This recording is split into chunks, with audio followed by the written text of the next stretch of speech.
Good afternoon, everybody. Welcome, Arvanauts. Welcome, everyone, to a Tuesday stream. It is February 2nd, 2021, and believe it or not, it's hard for me sometimes to believe it, but believe it or not, it is actually, no, I'm serious, I actually mean it, it's Erebor Adventures. We're finally playing Adventures in Middle-earth again. Finally, the gods have looked down upon us with pity and mercy and have elected to finally allow us to freaking get this game playing again, which I am just enormously excited about because, yeah, it's been way too long. It was just one thing after the other, honestly, and it is great that we're actually back. Exactly, Echo. Long effing last.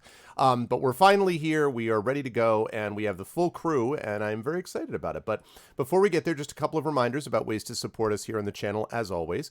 If you haven't already done so, please make sure to follow the channel. Please make sure to check out our YouTube, which has previous broadcasts of this and other streams. That is with exclamation point ArvTube. Exclamation point ArvCord is the Discord channel, where you can hang out with the Arvanauts in between streams, and that is always appreciated. Exclamation point Arv Tweets is the Twitter, which is where I usually will post when I go live, and I'll post about other things also. So, excuse me, there are all kinds of things that we've got going on that's a part of that. And so all of that is really awesome and cool. So if you can support us by checking that out, that would be appreciated by subscribing to me over on my Twitter. And also, of course, the website for all of this is arvaneleron.com. On the financial side, if you haven't already done so, it would be super helpful. Hold on one second. I have to just quickly respond to one thing. This is related to something happening today, by the way, so nobody panic.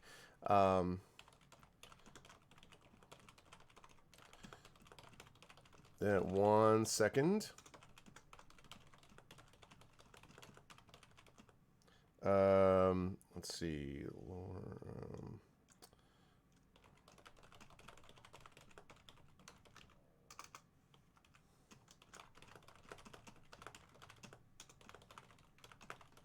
Okay. Sorry, relating to this is a music thing, which I'll talk about in just a little bit. Let's see. So that's arvaneleron.com. On the financial side, the biggest thing to keep in mind for the financial side are, first of all, the shop, the merchandise area, exclamation point Arv shop.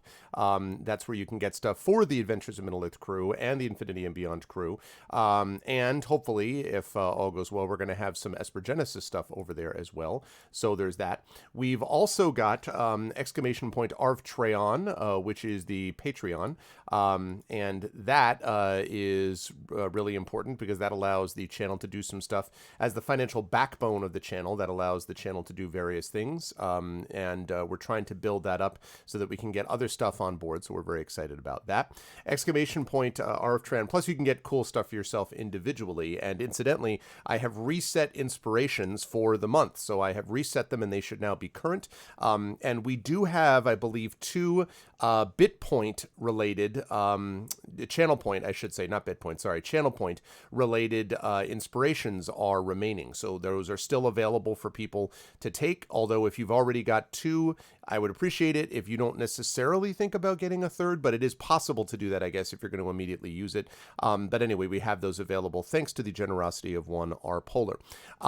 That's the deal with the Patreon. Exclamation point Arvtreon for that. And then, of course, the sub button, which is right above that video window.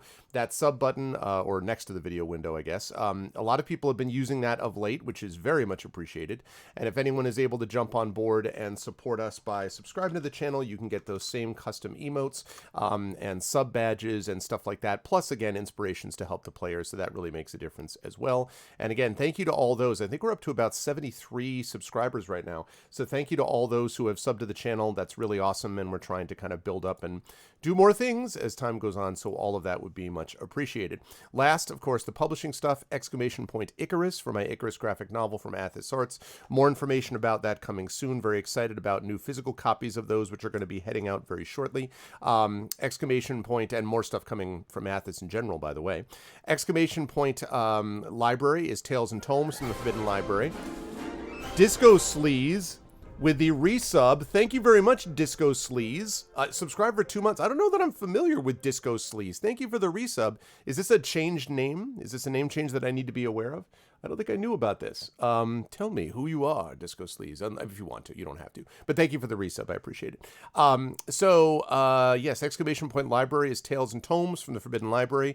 No update. Still waiting for the things to come out of customs. I just got a royalty statement, and basically I need about $35 to earn out my royalties, which means that I would then start actually getting paid royalties on these books. You lurk a lot. Well, welcome, Disco Sleaze, and thank you for the resub. I appreciate it very much. We love the lurkers too. Thank you. From Wenchkin. Oh, nice. That's awesome. Well, listen, Wenchkin's a good dude, and thank you, Disco Sleaze. I appreciate it. Can we just rob the customs? I'm telling you, Echo.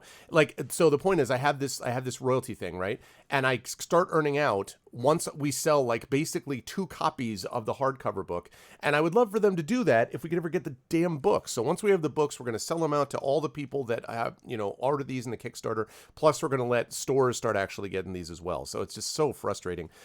We just found out about one of the publishers that had put their books in October, just got theirs a couple of weeks ago. So it's just like, come on, man. So we're getting there, but it's just...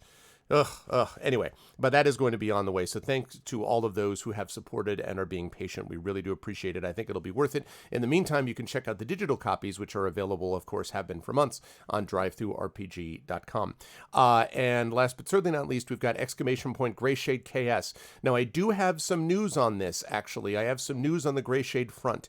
I can now confirm we had to push back about 3 weeks or so. Again, pandemic-related reasons, but we're now in a position where we are pretty confident we're going to be able to launch this the 2nd or 3rd week of March.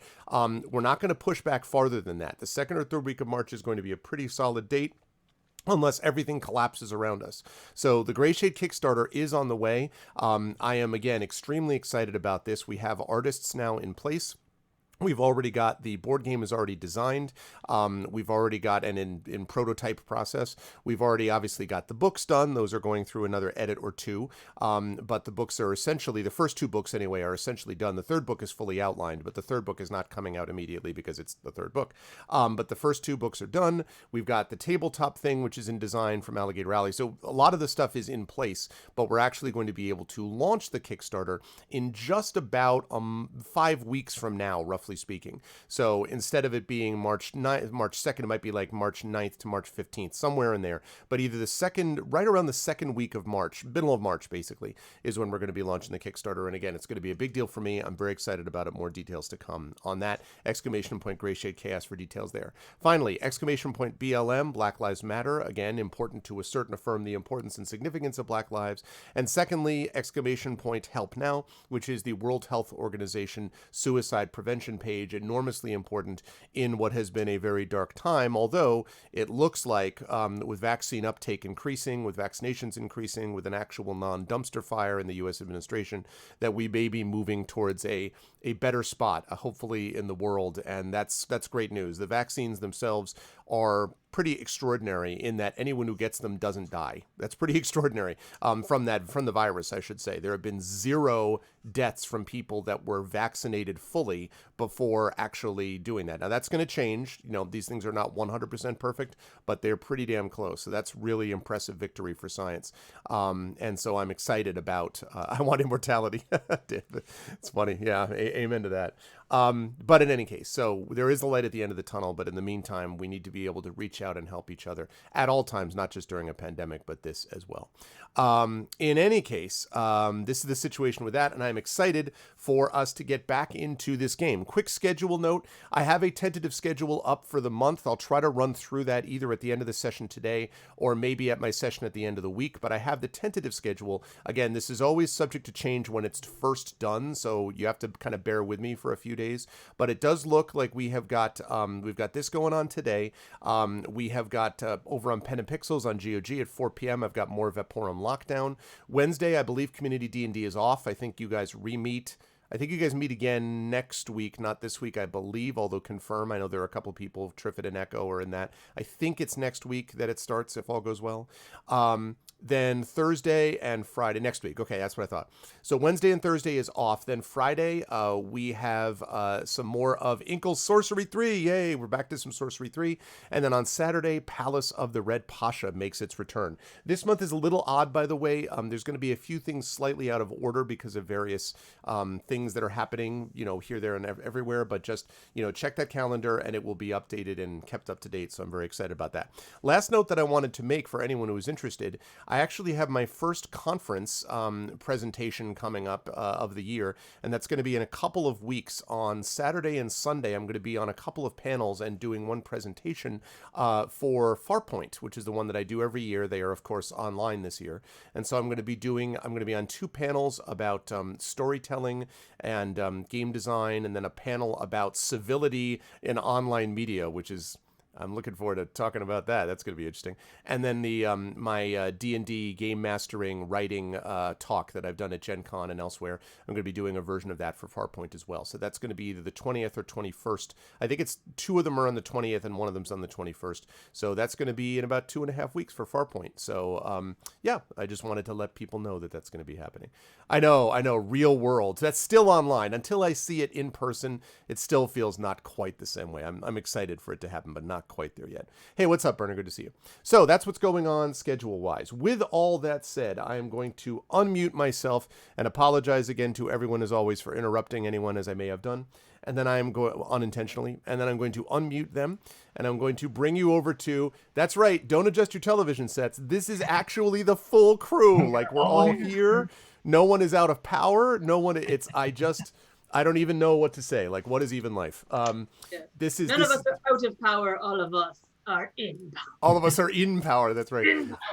So I'm excited to welcome the full crew back. And they're going to be starting this session with a bang, as you will see. But before we get there, I want to welcome everybody. Say Happy New Year publicly to this crew, which, I've said, I guess I said to Tren because I've played with him since. And maybe Terry, because I played, because we did our game book illustration. But not Brad or Amel. So Happy New Year to them, and Happy New Year to the whole AIME crew. And as always, I will start with the gentleman right below me. And that, of course, is Mr. Trendane Sparks. Tren, it's good to see you. I know you've been looking at your awesome reviews as of late for your audiobooks. And yes, you're wearing, no, I know, the full shirt, the full outfit. We need to make sure that we get Bolo's picture up there uploaded so that Brad can get a shirt, because I feel like until that happens, it's not official. How are you doing, Tren? How's life in the universe, and who are you playing today? Well, like you said, I really shouldn't kind of, what's it called when you just kind of loom over something and watch it all the time? It's just called looming. I think basically that's what it's called. This is why I'm not a writer. I just read other people's words. Me neither. Yeah. I think brooding is okay. Well, that's not.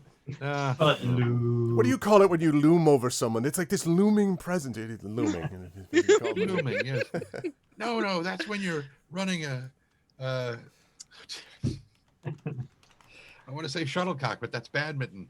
The shuttle. Yes, thank you. The shuttle through the treadles and never mind. So yes, like I was originally trying to say, I try not to loom over the reviews for my audiobooks, because I like to see what people have to say, especially if they're like, I didn't like this. It's like, okay, these are areas I can improve. Mm-hmm. And every now and again, one will come through that I'm like, really? Okay. All right. Whatever. One of the most recent was a guy, well, I assume guy. His name is anonymous user. And it put like 2 stars on everything, 2 out of 5. And he said that, just read a book. It's faster. And I'm like, duh. Of course it's faster. And he's like, not you need to work faster if you speed up the narration to like 2 or 3 times and are I said this is like a YouTube 1.5 user. One of these people who's like, if you speed it up to 1.75, it's a lot faster, Yeah, or you listen to audiobooks while doing other stuff, so you don't use time on like physically reading something, which is what I do all the time. Absolutely, efficiency. I'm just gonna throw out there, some people read books not in order to finish them quickly. It is not like a on a game. Some people like to experience a book slowly and savor it, and that is sort of the point often of reading a fictional narrative as opposed to like a cookbook. I don't know. But anyway. Cookbooks The can cookbook be you can need have to- a good narrative. Yeah, Have you read Nanny Ox cookbook by I Terry have Pratchett? not. or but Shirley O'Courier's.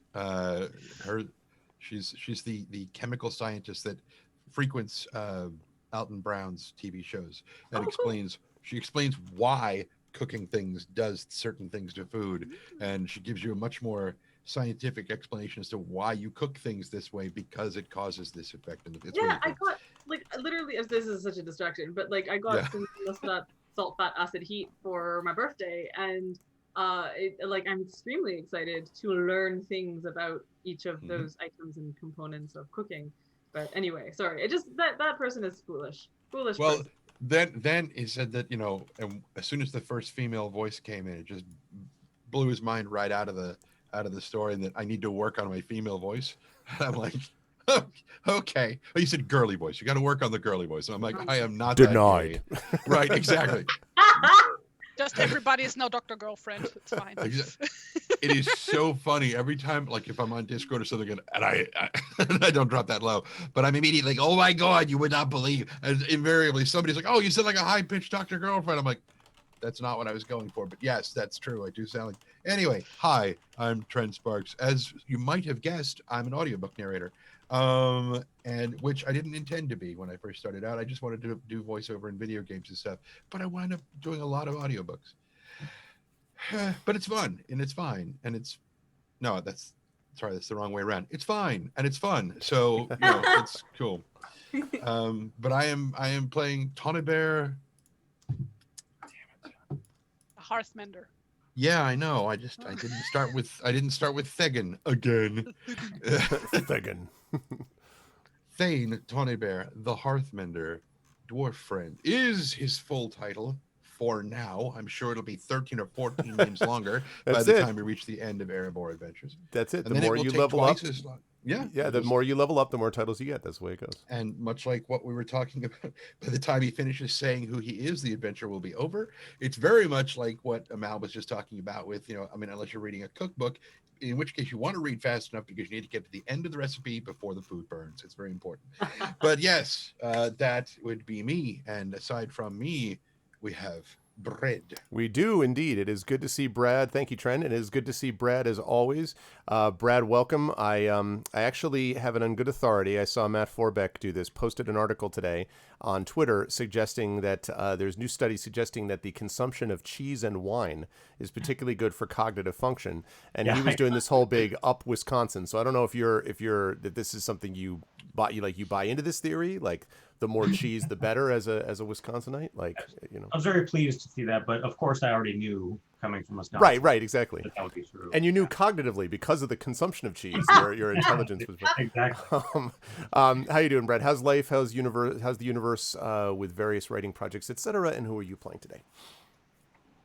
Things are good. I was just telling the gang I just finished a draft of my novel coming out later this year, and my present to myself was Ghost of Tsushima. Yes. Which is my new love affair in games. It's just, for those who don't know, it's just it's a Witcher style game, Breath of the Wild style game, set in around like circa 1300s Japan with a Mongol invasion, and it's a very questy type game, but it's just very beautiful as well. Just a gorgeously styled game, and so that's been a lot of fun. It's nice to break away from stuff.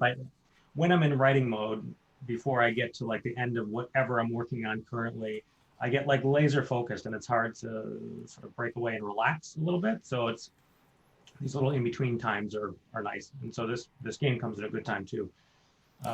So yeah. So I'm going to be playing Bolo Brastuk, who has for a number of weeks now been trapped in amber. And I'm hoping to with this look of horror on his face, and see what happens to him as the person he managed to wakes up. So yeah, looking forward to the adventure. It's going to be good times, and if chat would please notice that we have a new full color token for Bolo, done by the incredible Terry Tunes, and you can see now everything. I think I love that. everything about it. I love the brooch and everything there. It's just so good. Oh, that's like a thing I do for like it just started that like didn't even plan for that. I just noticed that like the first time I drew the whole party, like back when Rosie was still there. Mm-hmm. That I like gave everybody like a little pin or button kind of thing, and so I just kept that going. So yeah, like It's good stuff. I think it looks River really. has like an Ouroboros Yep. pin, and Tony has like the, I guess, bear tooth Well, I was gonna say I don't see a thing on his collar. belt. I don't see a collar It's on on the a belt. goodest boy stone. Oh, that's where true. is I don't see. It's in his yeah, fur. that's You can't see it. You know, oh, you can't see it because it's his fur. Actually, winter coat. maybe he's wearing it like a sort of, cloaky situation down the back. That would be pretty cool. Little cloak. Yes, I could see that for sure. But either No, way, he just ate his. Bolo, he just ate it. Bolo looks great, and yeah, I don't know that that's the expression he has on his face at the moment. I think it might be more one of. We were talking about bemusement. I think it might be more in the bemused category, but we'll see. Anyway, very awesome to have Brad with us as always, and also great to have with us the person who did all these amazing tokens and all this stuff, and that, of course, is the insanely talented Terry Toons. How are you doing, Terry? How is life in the universe with you, and who are you playing today? Hi, thank you first of all. Like completely forgot about that. Like I made like the line art and everything for that like sometime last summer, I think, and they completely forgot. And then I was like, oh no, now I have to like do this. And I opened the file. I'm like, oh, this is like 1 hour of extra work. This is fine. So I finished that up finally. Looks great. But yeah, here it is finally. So Bolo is not just line art anymore, which is good. I've come to life. Yes. Exactly. Wake me up. Yeah, things are more or less good. I once again have a cold, which I have like kind of all of the Stop time. it. Stop having colds. I'm trying. Okay, I'm just really bad at staying healthy. How are you getting cold? Is this your boyfriend's fault? How are you getting colds? Everyone's No, I just, think like, it's because of the radiators. Because like the dry air dries out the mucous membranes, and that makes like crack, and that makes that you are more susceptible to stuff that makes you sick. I see. And I'm just like generally my what's it called? Immune system is just crap in general, has always been. So I constantly have a cold. So. That's why you make up for it by stage diving. I would if it wasn't for Corona. Well, yes, there is that. You're like accurate statement detected. Like, yeah, that's probably true. Who are you playing today, Terry? I'm playing Inge. Oh wait, I also have to say the full see? title. Yeah. Otherwise, I'm gonna get shit. Thane Inge Homefinder, daughter of Ida, Council of Dine II. She is a dwarven wanderer, and has a trusty pony sidekick Lilleman, who is currently not with us in a dungeon because this is no place for a pony, as we all know. I was just gonna say, suddenly you hear a disturbed neighing from one room. No, you monster! Like, if you ever want to see your pony alive, and I'm not sure that would be quite on the minds of some of these people, but we'll see. Anyway, He knows where you live. I would like for to now. give a little shout out, if I may, Sure. to a modding project, because like as people who have been watching anything with me on this channel might have heard of, is that I'm a huge Baldur's Gate fan, and also Icewind Dale, which is a sister game to Baldur's Gate, and Icewind Dale 2 never got an enhanced edition, sadly, because the source code is lost to history, sadly. However, there is now a modding project by the Red Chimera group, which you can find on the Beamdog forums, who are now converting Icewind Dale 2 into the new and improved Infinity engine that was made for the enhanced editions. So yeah, go check that out, please. Very cool. Yes. And yeah. Hashtag not sponsored. I'm just a fan. Hashtag would like to be sponsored. Well, I don't think they have money to sponsor anybody. So it is a modding project. It is a project. Yeah, no, I know. Trent has no experience with people doing work that is related to big and games. they're currently looking for musicians to make music for them. So if you do music, go Very check cool. them out. Thank you, Terry, as always. And last but certainly not least, it is a pleasure to see, as always, Amal here, who has had a very stable and relaxing morning, and you know, all that stuff. How are you doing, Amal? Happy New Year as well. How are you doing? How's life? And who are you playing today? I am doing okay. The thing that happened this morning is too embarrassing to actually recount on a stream, so I shan't be doing that. But I shall instead say everything's fine, It's all more or fine. less. I spent last week. Last week was particularly harrowing in as much as I had a very multi-part and diffuse, gigantic set of job interviews for just one job, but a job that is big and significant and tenure tracked and stuff. So we'll see how that goes. Thank you. But it is in the past now. I have done all of the things, all of the many, many things, and all that remains is to see whether or not one is the successful candidate. And if one isn't, then one will have a wonderful new colleague, and that will be great. So that is fine, and everything is totally fine, and my feelings are fine, and I am at peace. And also, I don't think I said this before, I'm fine. So I am playing today a woodsman of Rosgobel called the River.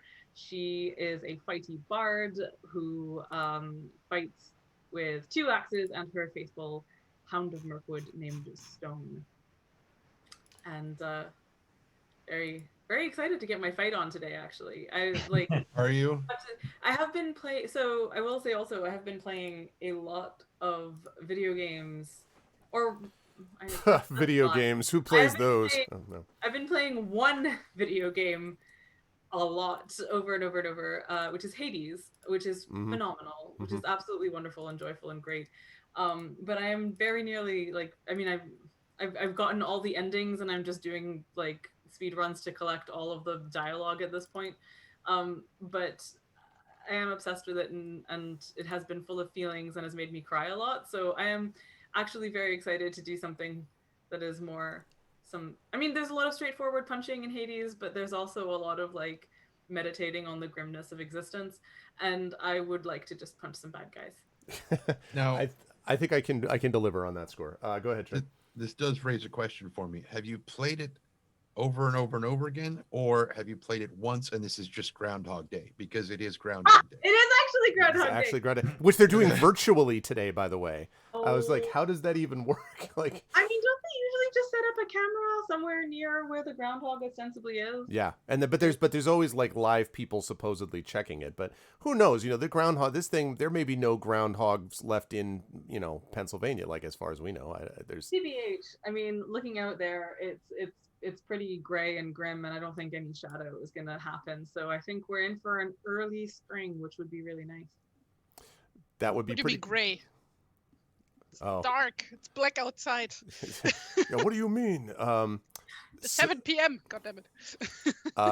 So actually, and Almost let me time. just make sure I have this. So it is great to have Amal with us, and I actually have a bit of a surprise if I can get the thing loaded. Sure. Which is that I have a new soundtrack for us, a combat soundtrack. And this is a little bit of an experiment. So many of you will know that we have a licensing agreement with Green Forge Studios. Yes, exactly. We're doing that. Somehow I got licensing work to Karmana Burana or whatever it is. Like, da, da, da, da, da, da. No. I didn't do that, but I do have a licensing agreement with Gabe Lefkowitz, who is the concertmaster of the Louisville Orchestra and is also a composer and has done multiple things for Pop-Up Dungeon. He did the soundtrack for, and so he listened to the Talisman Adventures. We licensed a song of his for use in that Talisman Adventures video last week, and he was like, "This is great," and I'm also doing some combat stuff.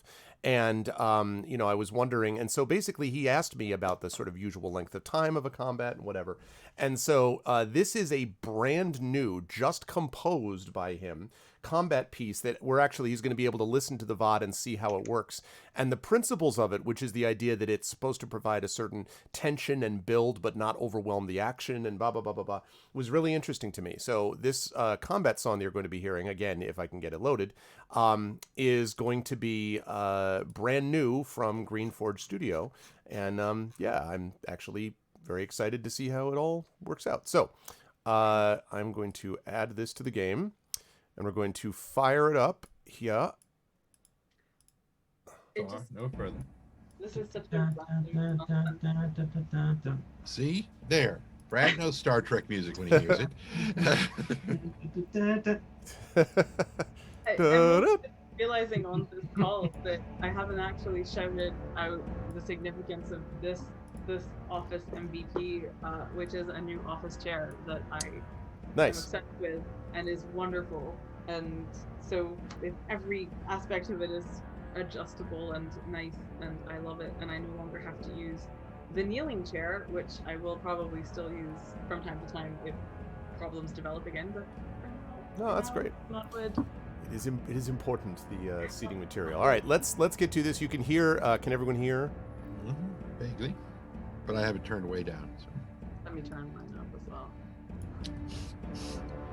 So, yes, and this is, if this all works out, there is going to be a point at which I think he may get this recorded with a full orchestra too. But so we're the guinea pigs, folks. So we will see how this actually works. But he had talked about the emphasis on rhythm and syncopation as opposed to melody, because you don't want something distracting from.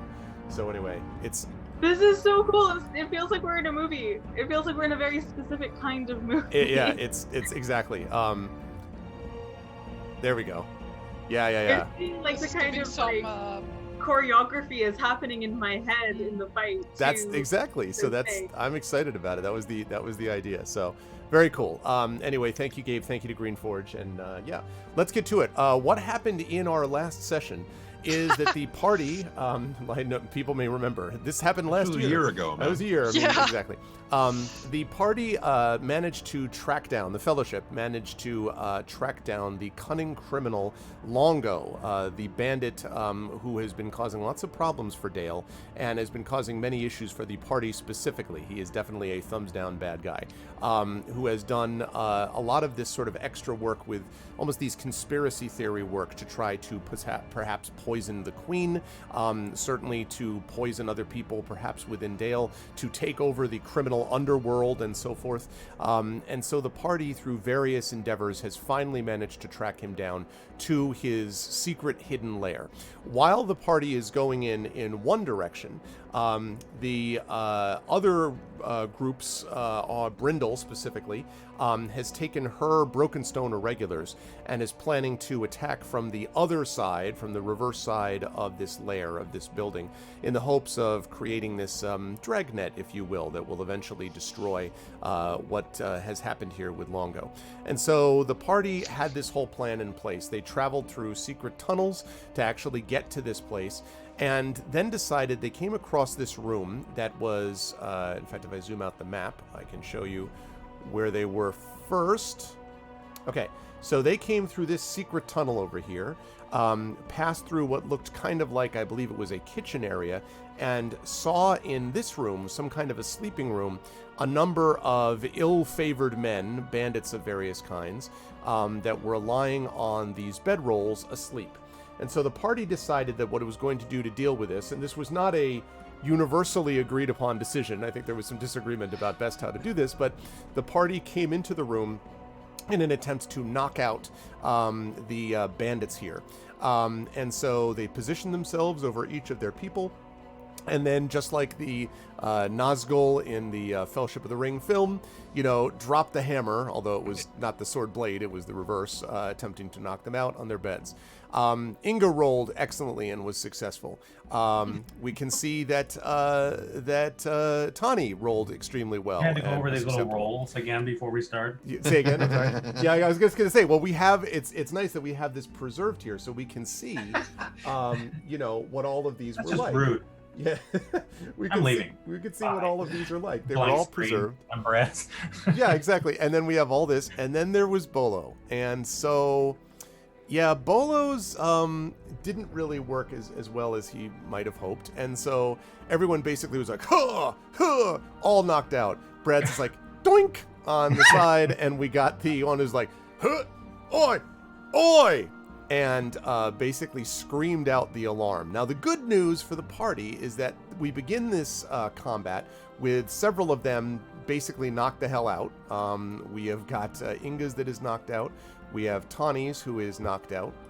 And we have the Rivers. Actually, remind me, Amal, was it the northern one here or the southern one that was knocked out?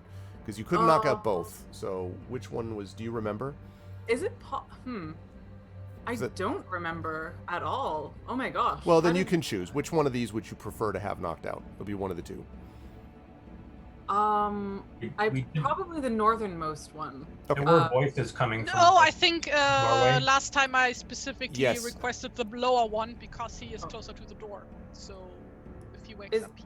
Oh, sorry. You're okay. No, you're right. So I was on that same logic. I just thought that the door was above us, but no, you're right. No, The yeah, door this is the here- door down here. Yeah, So- yeah. So the one closest to the door is the one that Okay. she's knocking. All right, so this is knocked out. So they have those 3 that are out, and then we have 3. The one to your north river, the one that's over here to the west, and Bolos, who are all like, "Oi!" Now the news is not terrible for the party in this regard, because even the ones waking up are going to have the first round will be surprised, so you'll get advantage on combat against them because they are waking up out of a dead sleep. But the alarm has been raised. Also, as people noted, there were voices coming from here, so it's probably a pretty safe bet that you're going to get, reinforcements coming here sooner rather than later, you would have to guess. Mm-hmm. So with that said, with the amazing combat music playing in the background, I am going to ask everybody, I don't think you rolled initiative last time, so I'm going to ask everybody, let me just pull out my turn tracker here. I'm going and, oh, shoot, wait. Don't forget to click your toe. Yeah, hold on a second, don't do it yet. Oh. Okay, now you can do it. And you can click your token, just don't roll initiative. Yeah, now you can roll initiative, please. Yeah. Boy, oh boy. You take 6 weeks off, and this is what happens. Things like, Oh no. Oh dear, oh dear, oh dear. Okay, right. Again, and for me, I have to remember where everything is on the sheet again. Top center. Top center, thank you. Bolo is with the 5 initiative, perhaps not surprising, Right. given the circumstances. I was so surprised that I failed. Oh dear, oh dear. Oh man, I assume you're yeah. still mourning Flank Seer. You're like, I if was only gonna Flank say Seeker that's- was here. Oh, I'll finally okay. get Flank Seer back if I finish. Oh, I got distracted. Darn it. Oh no. Alright, did you want me to do a separate initiative for Stone or No, I think we have Stone. You get to decide if you want Stone to go before or after you. So Okay. you'll be able to, like, do you generally want Stone to go before you, or do you want him to go after you? So normally I think I would want him to go after me, but in this case, because he didn't actually take an action last time, like he was hovering at the door, he didn't actually attack anybody. Right. I think it makes sense for him to go before me. Okay. Gotcha. All right. Wow. Besides Tani, everyone was just like, whoo! Like everyone is.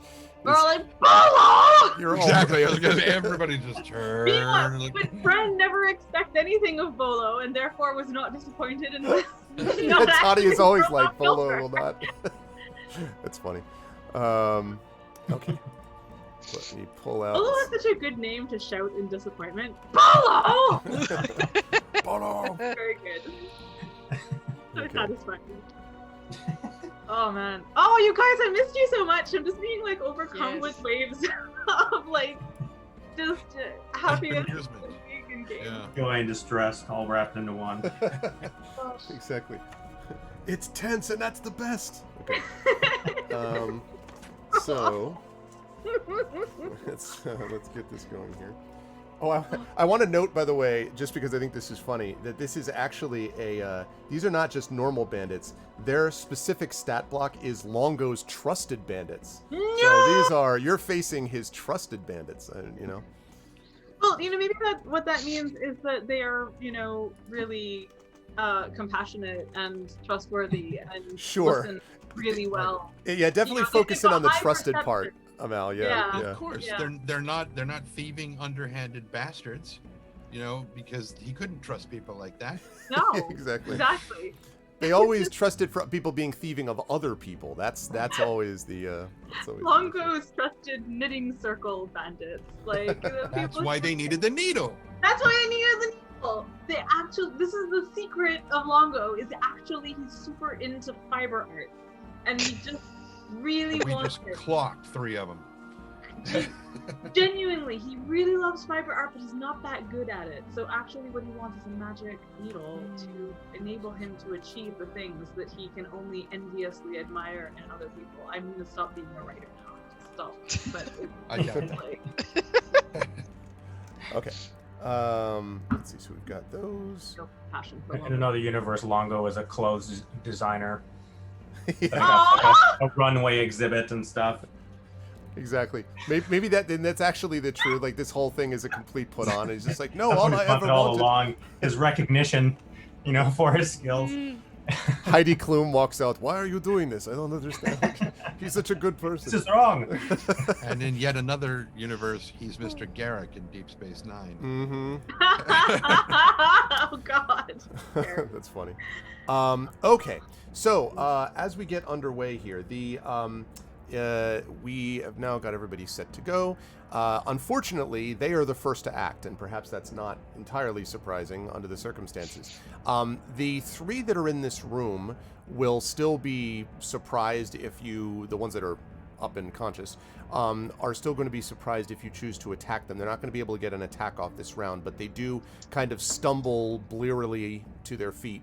And so they are not prone, although they will be still eligible for surprise.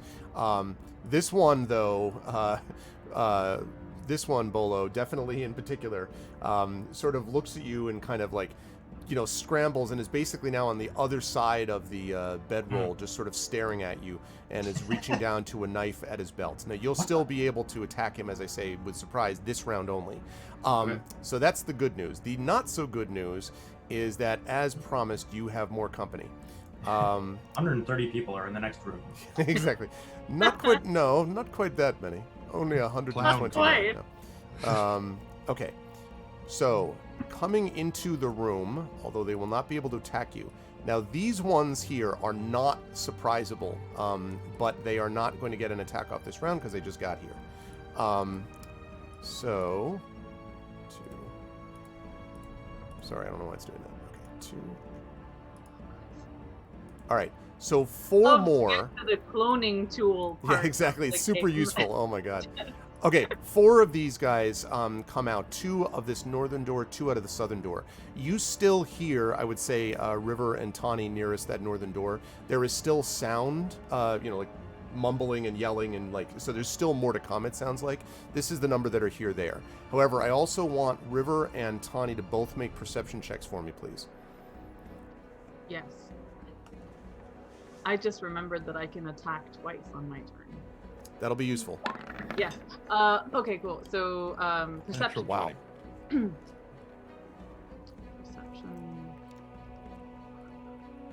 Okay, that's going to be really useful in just a minute, Tawny. Okay. Both of you, all right. I would Hey. say both of you hear from the other room, you hear shouted warnings, and then you hear a rough voice say, "Keep him busy as long as you can." It is a voice that sounds vaguely familiar, though it is lower and rougher than when you first heard it, but it does not sound like one of the bandits' voice, very obviously. And that is, again, coming from, now you think in here somewhere, but it might be far away, though. It's sort of hard to tell because of all the confusion of voices, but it's one of those weird acoustic things where it kind of cut through and you could hear that particular voice saying that. With that said, the bandits are now here. As I said, they won't be able to get off an attack this turn. And now it is Tawny's turn is up next. So again, Tawny, the ones that you've got that are surprisable, I guess I'll mark them off here. The surprisable ones, I guess I'll put, I don't know. I'll put a little clock on them so that we can see. Just for this turn. So clock, and clock. These are the surprisable ones. The others are not. Can we, since Tawny and I did that, can Tawny and I lock eyes about this thing that we just heard? We did just both hear this Very thing. briefly, but you won't be able to communicate much about it. But yes, you could lock eyes if you wish. Okay. Essentially, what River would want to communicate is, just Tawny's get out of here. Tawny just kind of was that kind of that. Yep. With a single glance, he says, River, I think that sounds very similar, but lower than the voice we might have heard at the gate before we met that little shit right there. And he's One glance could say so much. yes, absolutely. With equally sublimated eloquence, River replies with her eyes. And all Tawny, of this in 0.01 of all seconds. of us, you are the one best suited, perhaps, to go and stop Longo whilst we fighters could stay here and, in fact, occupy the incoming hordes. Therefore, you should slip out of this room. You see how this works, chat? You see how this works? You see how this goes? Like, I'm so happy to be playing with these people again, and this is what I get. I get just like, all right. You all so much. See, this is why in Critical Role they have the metagaming pigeon, and they all just go, "Ooh, go get that guy!" Ooh. Yeah, that's right. I forgot about the metagaming pigeon. That is pretty funny. All right. Anyway, Tani, what would you like to do? Well, Tony didn't get most of that. He just got kind of a, from her expression, because he's a doctor, not a psychic. Fortunately, his critical success meant he also heard this. So. Well, that's true. No. Mike. Anyway. Well, my primary concern is that while the guys with the clocks on their faces are surprisable, they're in a surprise state, these other two, I'm fairly certain, will get attacks of opportunity on me if I try to move. Let me see. No, I don't think so. They're going to close within melee range of you. I mean, there's no grid on here, but they're going to close the melee range of you, I would say, next round. So, no, I think you could get to him. Now, at that point, it is possible you'll get swarmed by a bunch of bandits, but, like, not this round. I think you'll be okay. Oh, and also happy belated birthday to Triffid, by the way. I just remembered. Oh, Triffid yes, Mats. yes. Well, I actually wished you a happy birthday in Discord already, Triffid. But yes, happy belated birthday, Triffid. And to Dragon Spear, whose birthday was the 31st, if he comes in. Okay, sorry. On you go, Triffid. Well, while you were doing that, we won. So Yeah, sure. Yeah! I'll bet. Happy birthday! It's this wonderful win that we absolutely just did. It was just so fast that No, there'll be more satisfaction when you crush them the right way. That's how this Speaking works. of, because of the glorious thing, Yes. Tawny is going to, whereas he was just kind of like doing a mill thing Right. with his staff on this dude, just knocked him out. He's going to now, swing it around and clock this dude Okay. to, if not kill him, but incapacitate and potentially incapacitate him into the dude next to him. Okay. We will see how that all works. That's what I said. Swing and a miss. 11. And 11 is not going to hit, unfortunately. Like I said. These guys are all, by the way, dressed in. These guys are all dressed in this kind of black leather, incidentally, like corselet. Not that kind of leather. The different kind of black leather. But No, that's not why I'm laughing, but that also works. Okay, well, yeah, you're right. So, unfortunately, that does not get the job done. It is a miss. And he kind of But it's ducks as also- your staff goes whistling over his head. And he's like, Does it then hit the other guy? no, it doesn't. But he yells like, "Oi, get in here!" And you hear like again, alarm, commotion coming from the room next door. Okay. But Tawny, as he steps in, he's like, "You should really join your friends asleep." He's just like, Look like. tired. Okay. And you're gonna stay where you are, I assume, Tawny, so as not to Yeah. avoid these attacks. Okay, that would lead us to Stone, believe it or not. We drop all the way from 17 down to 6. And that is Stone, who is up next by request of the river. So what would you like Stone to do? There's 2 bandits right there in front of him, but... Yeah, he's gonna go for the one across from Bolo. Okay. Who is surprisable, I suspect. Indeed. But, so actually, this is a thing. It never occurred to me to ask before, and I don't think we've been doing it this way, which is fine. But it's just I'm sufficiently misremembering, and my memory is cheesecloth. Okay. Stone doesn't get 2 attacks the way River does? No. Does he? No. Okay, just Nope. making sure. Yep. Okay. So, yeah, he's gonna go for this dude. Okay. All right. Leaping across dramatically the wolfhound, Very much like Boomer in Independence Day when he's jumping out of the tunnel Yes. and the flames are coming up behind him. or the movie Bolt, which I watched with my kids for the first time yesterday. And Bolt sort of like jumping across this gap and then like making it about 2 inches because he actually can't really jump as far as he thinks. But No. anyway. The best scene is ball. Yeah, but ball is a great ball. Is it Bolt? Okay, no, sorry, I was confusing Bolt with Balto. Oh, which that one is also awesome. which is a wonderful movie. They both make me That cry. was my It's favorite fun. movie when I was a little kid. Like, I love Yeah. it. I had it on VHS. So Me Yeah. too. Oh, cool. Anyway, so yeah, he's gonna go for it and bite. All right. Get that. Oh, Roll 20. well, dang! didn't even need the advantage that he got. Okay, that is absolutely a crit hit, and I will Wait, have to did do he- the oh, yeah. strength Yeah. saving throw. But first, let's have you roll damage. And he's just, and Bolo, you just see this flash of white out of your eye as like, he just, like I just scares want to me. point I'm out the surprised. visual of Bolo standing over him, doing this little thing. So the guy gets this love tap, is like, what? And then is bowled over by a dog in like 10 seconds. Like, this is how. This is I how was that really goes just down. waking him up and setting stone up. Yeah, sure. That's exactly what it was. Okay. Yeah, I mean, this dude is definitely flanked at this point. Like, maybe he's been flanked and now he'll be feared? That's right. Oh, wow. Jedi Burner with the 5-tier sub gift. Thank you, Burner. Wow. That is very nice of you. Thank you. So welcome back, Divinorium. And I see that we have been joined by Greenforge Studio, the makers of this music. So welcome, Gabe. Ooh, wonderful. Gabe, I hope you're able to so hear much. some of this. I have it playing below it. You're not going to hear it while we do the Final Fantasy Victory music, but for the subs. But thank you, Greenforge. Galadriel Bot, who is completely a real person and not at all Dragonspear's bot, got a sub. As did you, Christensen, as did Zach Clay. So welcome, everybody. And Burner resubbed. Thank you so much, everybody. And hello to Theological Bear, which is one of my favorite names as of today. Okay, I like it too. I figured you would. So yeah, go ahead and roll damage for me, please, River. Isn't it max damage for a crit? Yes. So what? I Yeah, should ask, sorry, what is yes. max damage? Is Sorry. what I Oh, mean. sorry. Yeah. It is. I think. Let me just look at that. It was Who is it? 1d6 plus 4, so that I guess it's 10. 10 points of damage. Okay. And if the One- target is a small or Yes. medium creature, it And it must is. succeed at a DC 13 strength saving throw or have disadvantage on its next attack. Okay, we're going to see if it makes that saving throw. Also, Terry Toon, subscribe with Prime, bandwagon time. Yes, exactly. Thank you for the Prime resub. And Gabe, it sounds terrific, actually. His the music is great. So you did a great job. Not that I'm surprised. Okay, let's see if he makes the strength saving throw.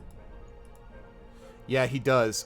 So he kind of, I think what happens basically is Stone basically like slams him into the wall. So ironically, it allows him to stay up, like, ugh. And he's kind of like, rubs his shoulder and now looks very troubled at the fact that he's got both, Bolo to deal with. And more And importantly, Stone, from once his point of Stone view, moves this over there. massive dog that just bashed There we into go. him. So, and so there's that. All of a sudden, Burner gives 5 more. What are you doing? Why are you giving all these subs? The combat music is a masterpiece. It is amazing, Theological Bear. Thank you for the... I'm so sorry to the party. I didn't expect to get a bunch of gift subs today. Thank you, Burner, again. The Nat 30, Kynero, Paradoxical, Stormbreaker, and Superstand. Welcome back to the Arvanauts, and thank you. Wow, Burner. I think Thanks, it's dude. Paradoxical. Can't Appreciate it. stop, won't stop. Can't stop, Oh, won't oh. stop. Yeah, the hype is real. Thank you. Okay, so yes, does not go down, but is definitely, that hurt him a lot. That was a big hit. Okay, that's going to lead us to the river. You were up next. Yes. I'm just gonna. I need to close some tabs. I'm very sorry. I keep going from the wrong thing to the other wrong thing. Okay. So I think. So I get. So again, trying to. I feel so. I really should have watched the last thing that we did to remind myself. But it has been such a long time since we've done combat. I feel. So just want to remind myself. Get to attack twice. There was something that we had decided about the way in which River could distribute her attacks, because she attacks with 2 axes, and in the past it was always can only do 2 attacks to one person, Right. but that was going to change once she got to double attacks. Right. So but is it still ka-thunk on one person And then ka-thunk on a another second. person? Yeah, Okay. exactly. But not ka-thunk. No, you The can't technical- alternate it that way, yeah. But you could Okay. do, it'll functionally work into the same way, but yeah, I know what you're saying. But no, it would be ka-thunk 1, ka-thunk a second. Also, Echo just gifted a tier sub to you, Amal, and to Brad. So thank you, Yay! Echo. Thanks so much. Jeez, all of a sudden. And then Burner redeems Arvanite Inspirations. Anything else, Burner? You want to just take over the stream? Just, let us know. So thank you for doing that, dude. So Burner has an inspiration. I will give you one right now. So, so it's ka-thunk 1, ka-thunk the other.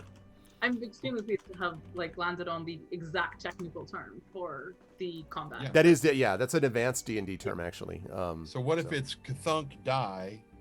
Does the second Cthulhu get to cleave through This to was another? always my issue. It was always like it just feels like if one Cthulhu is enough to sink someone, that the next Cthulhu should go to the next. Here's But- why. There is a specific ability that is known as Cleave, which is used in D&D, and the reason it's given to warriors is because there is a strength required in literally taking a weapon. And I understand there's 2 axes, but still, the might that it takes you to swing down and kill a guy and then turn around and hit another means that it's usually strength-oriented. And the point of your ability, remember, Amal, is that the river's ability is dex-based, not strength-based. So that's That the makes- theory crafting in my head as to why that That works makes out. total sense. That makes total sense. All right, so cool. Just to remember that so that I can, in terms of how to think on the thing.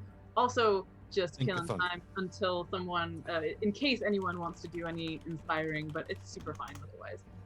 So Okay. I think that this sequence is River's gonna first hit this dude, and then hit this dude,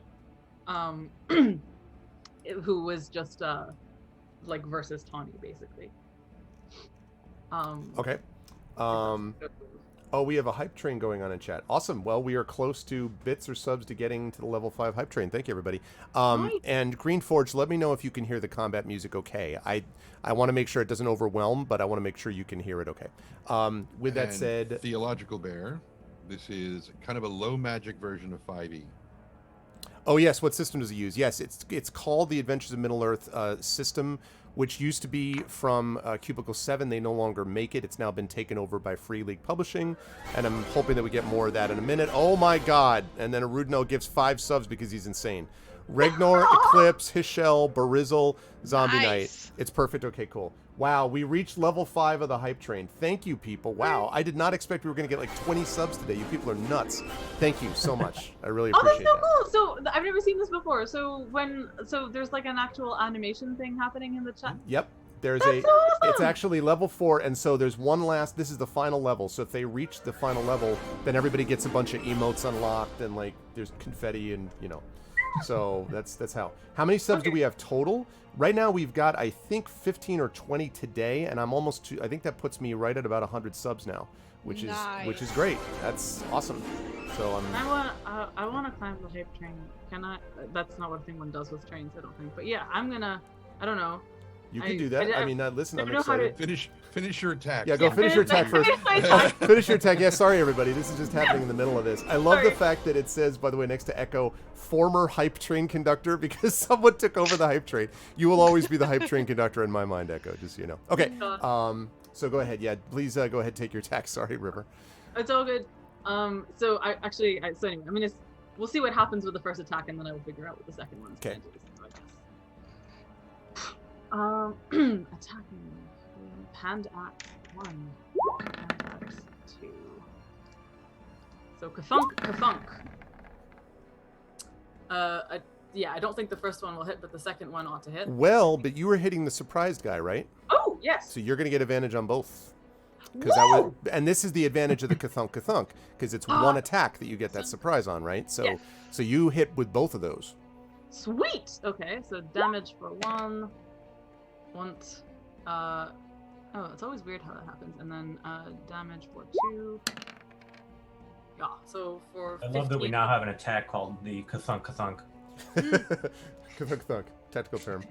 We should all use this in our books at some point. We should agree that I we just choose have a to combat Kathunk. where we say Kathunk, and the editor's like, "What is this?" We're like, "Shut up. We have to keep that. Okay, we can't explain why." Actually, I'm not for- seeing Bolo in the initiative order, by the way.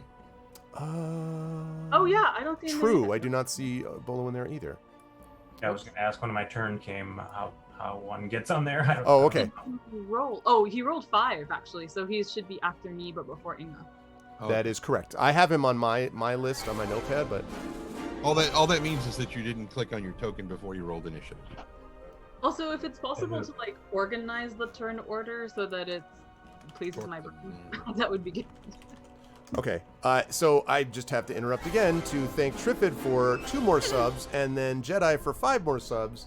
which puts us to Jesus. level 5 complete. I don't know what's wrong with you people. We had 173% on the hype train, and that means I'm over 100 subs. Wow. That is crazy. Thank you, Jedi. Thank you, Trifid. Thank you, and welcome to Kaido, Zebchi, Original Godspeed. These names are so good. Lathy Arcanus, and Archetype. I see what you did there, Archetype. I think I've been mispronouncing that for the last 3 weeks, and I feel ashamed. Archetype, now that I see it in full form, I can get it. Thank you, everybody. That's amazing. Hype train has reached its station. Choo-choo. Like you said, we don't know what's wrong with you, but please continue to being wrong in this way. Absolutely. And you all have special emotes now, which are things like, this is actually kind of cute. This is we've got hype mage, some of you will get hype who, hype lol, that are special emotes that Twitch gives out. So cool. Anyway, is it a GameStop empowered hype train? No doubt. No doubt it is. Full stonks. But we will not stop the game. We will not stop the game. Okay, I apologize. So a total of 15 damage was done. Is that with that attack? Okay, you really hurt him a lot. He's not quite dead, but he's very hurt. Okay. So I think I think that despite him not being totally dead, she's still gonna go for the next dude. I mean, the idea here was to not kill these people, but to just get through them anyway. So she's gonna go for this dude opposite Tawny. Where's this next attack? Which, flanking, she has advantage on. Oh, great. Sweet. Is that God, I need to move my mind back into the rules we're using for this, because I've just been playing regular 5e lately, so it's I've been rules playing again. I've been playing a lot of Powered by the Apocalypse stuff, so just even using numbers at all is reminding me of how to math. But anyway, sorry. So next attacks. So Kathunk. Total of 21 subs, it says, came through there. That is incredible. Thank you, everybody. Good thing for advantage. That is amazing. Actually, Okay. So I think I have the. I mean, yes, it's advantage both times, but I forget if I have the same thing that Inga has runically, where the one is a crit as well. I would need to. That's possible, but I don't remember if you have it or not. Oh, wait. If you write down which ones you have. I think if it's Runes of Victory, that one I'm pretty. I'll double. I have. While you're checking Runes that, I of will. Victory +1 on saving throws, crits on a natural 1 and a natural 20. Yep. Which I do have. So that ought to be a crit on the one. An important note, by the way, this is why advantage is not just take the higher. Advantage is take the one you want, because there are cases where, like this one, where you want to take the crit fail because of their specific ability. So yes, so that is a crit to that same guy that you were attacking, the surprise dude. No, this is the one opposite. Oh, okay. So you did the damage to the one dude, then you turned and faced to this. I'm sorry, this guy. Okay. Yeah. So just to be clear, you're doing that because this guy is surprised. It means you can move away from him.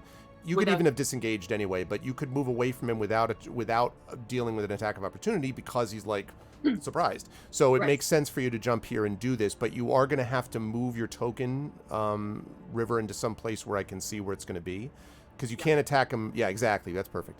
Or even straddling this guy because he's down, or stand on his throat. If you, he's in a bedroll, so yeah, you could do that. Okay, just to stay out of this guy's reach, basically. Got it. And more effectively flank, yeah. All right, let me move you to the front. Okay, that was not right. Move you to the back. There we go. Cool. All right, so you are there. You've hit him critical. So that's a crit hit, which means, how much we talk about? Is that 16?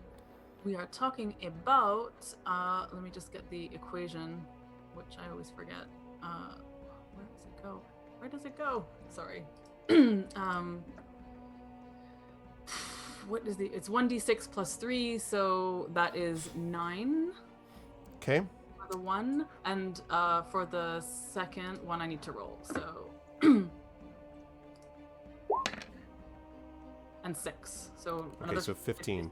Yeah. So, which is I think what you did the last guy was 15 also. Yeah. So pretty much, wow. So it is an impressive sight. You're just like cool, pull. Like they are. This has the feel of someone who's been waiting for 6 weeks to hit someone in the face with an axe. I Fear don't me, know. fools! I'm just saying. But that is the deal with that good stuff there. That is going to move us to, and you're gonna obviously have to stay. You're staying straddling the dude, right in this position. Okay. So Bolo. Unless, actually, quick question. Sure. Having done that, is it possible to exit the room? Is it possible to exit the room?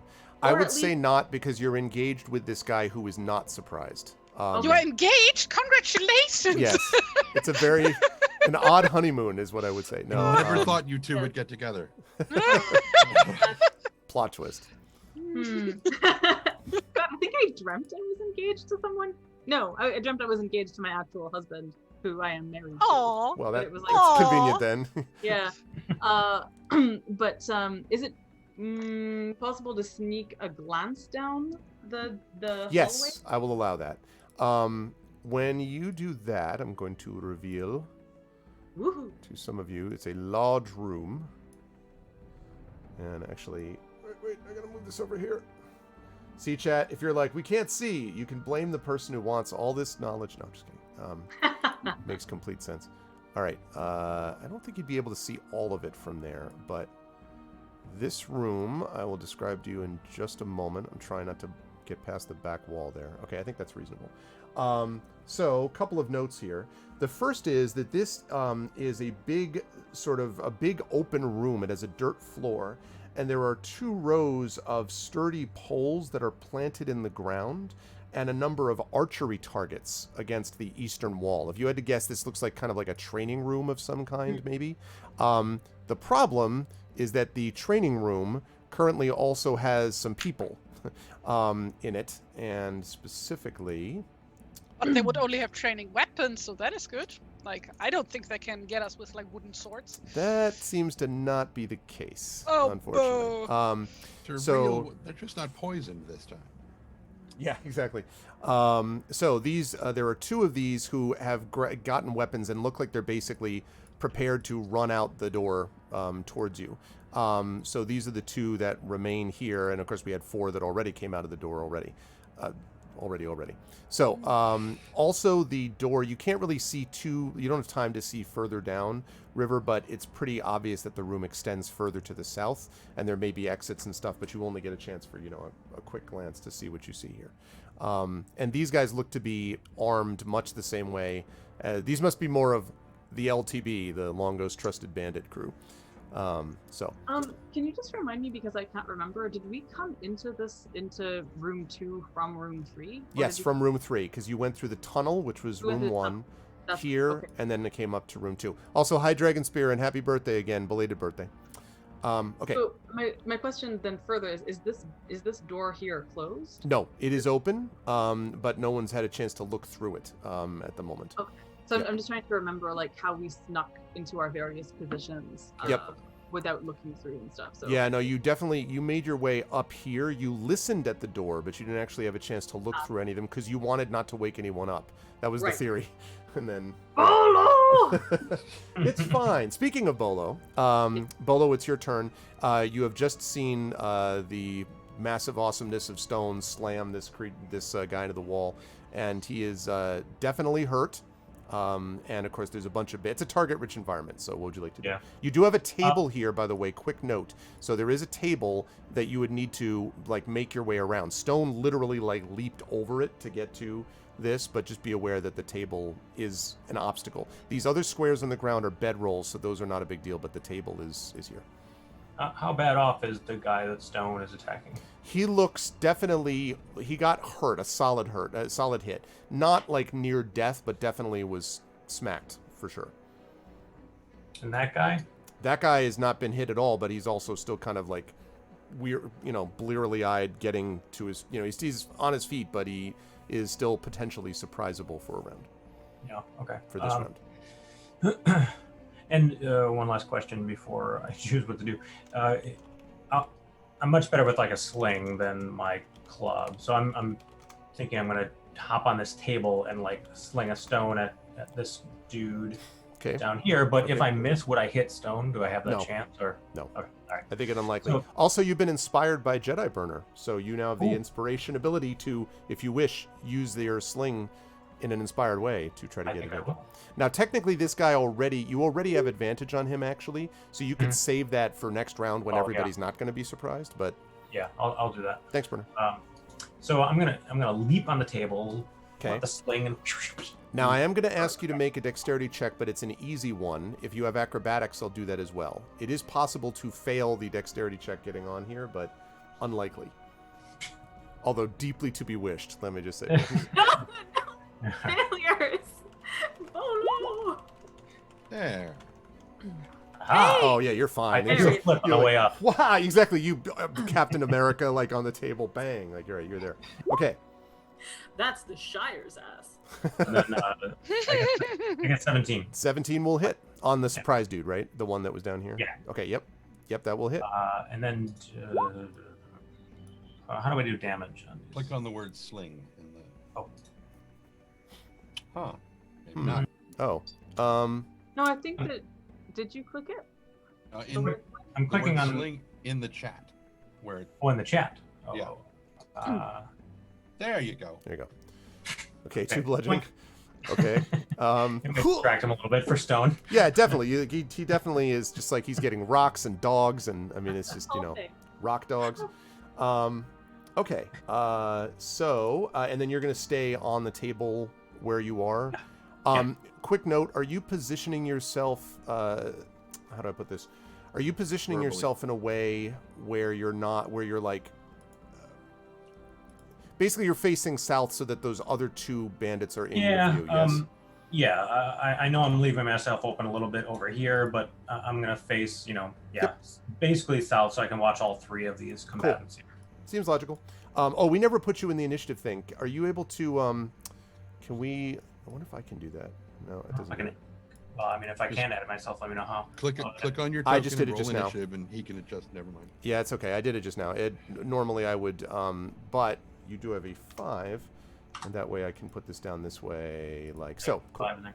Okay. All right. And now at long last, Inga's like, what?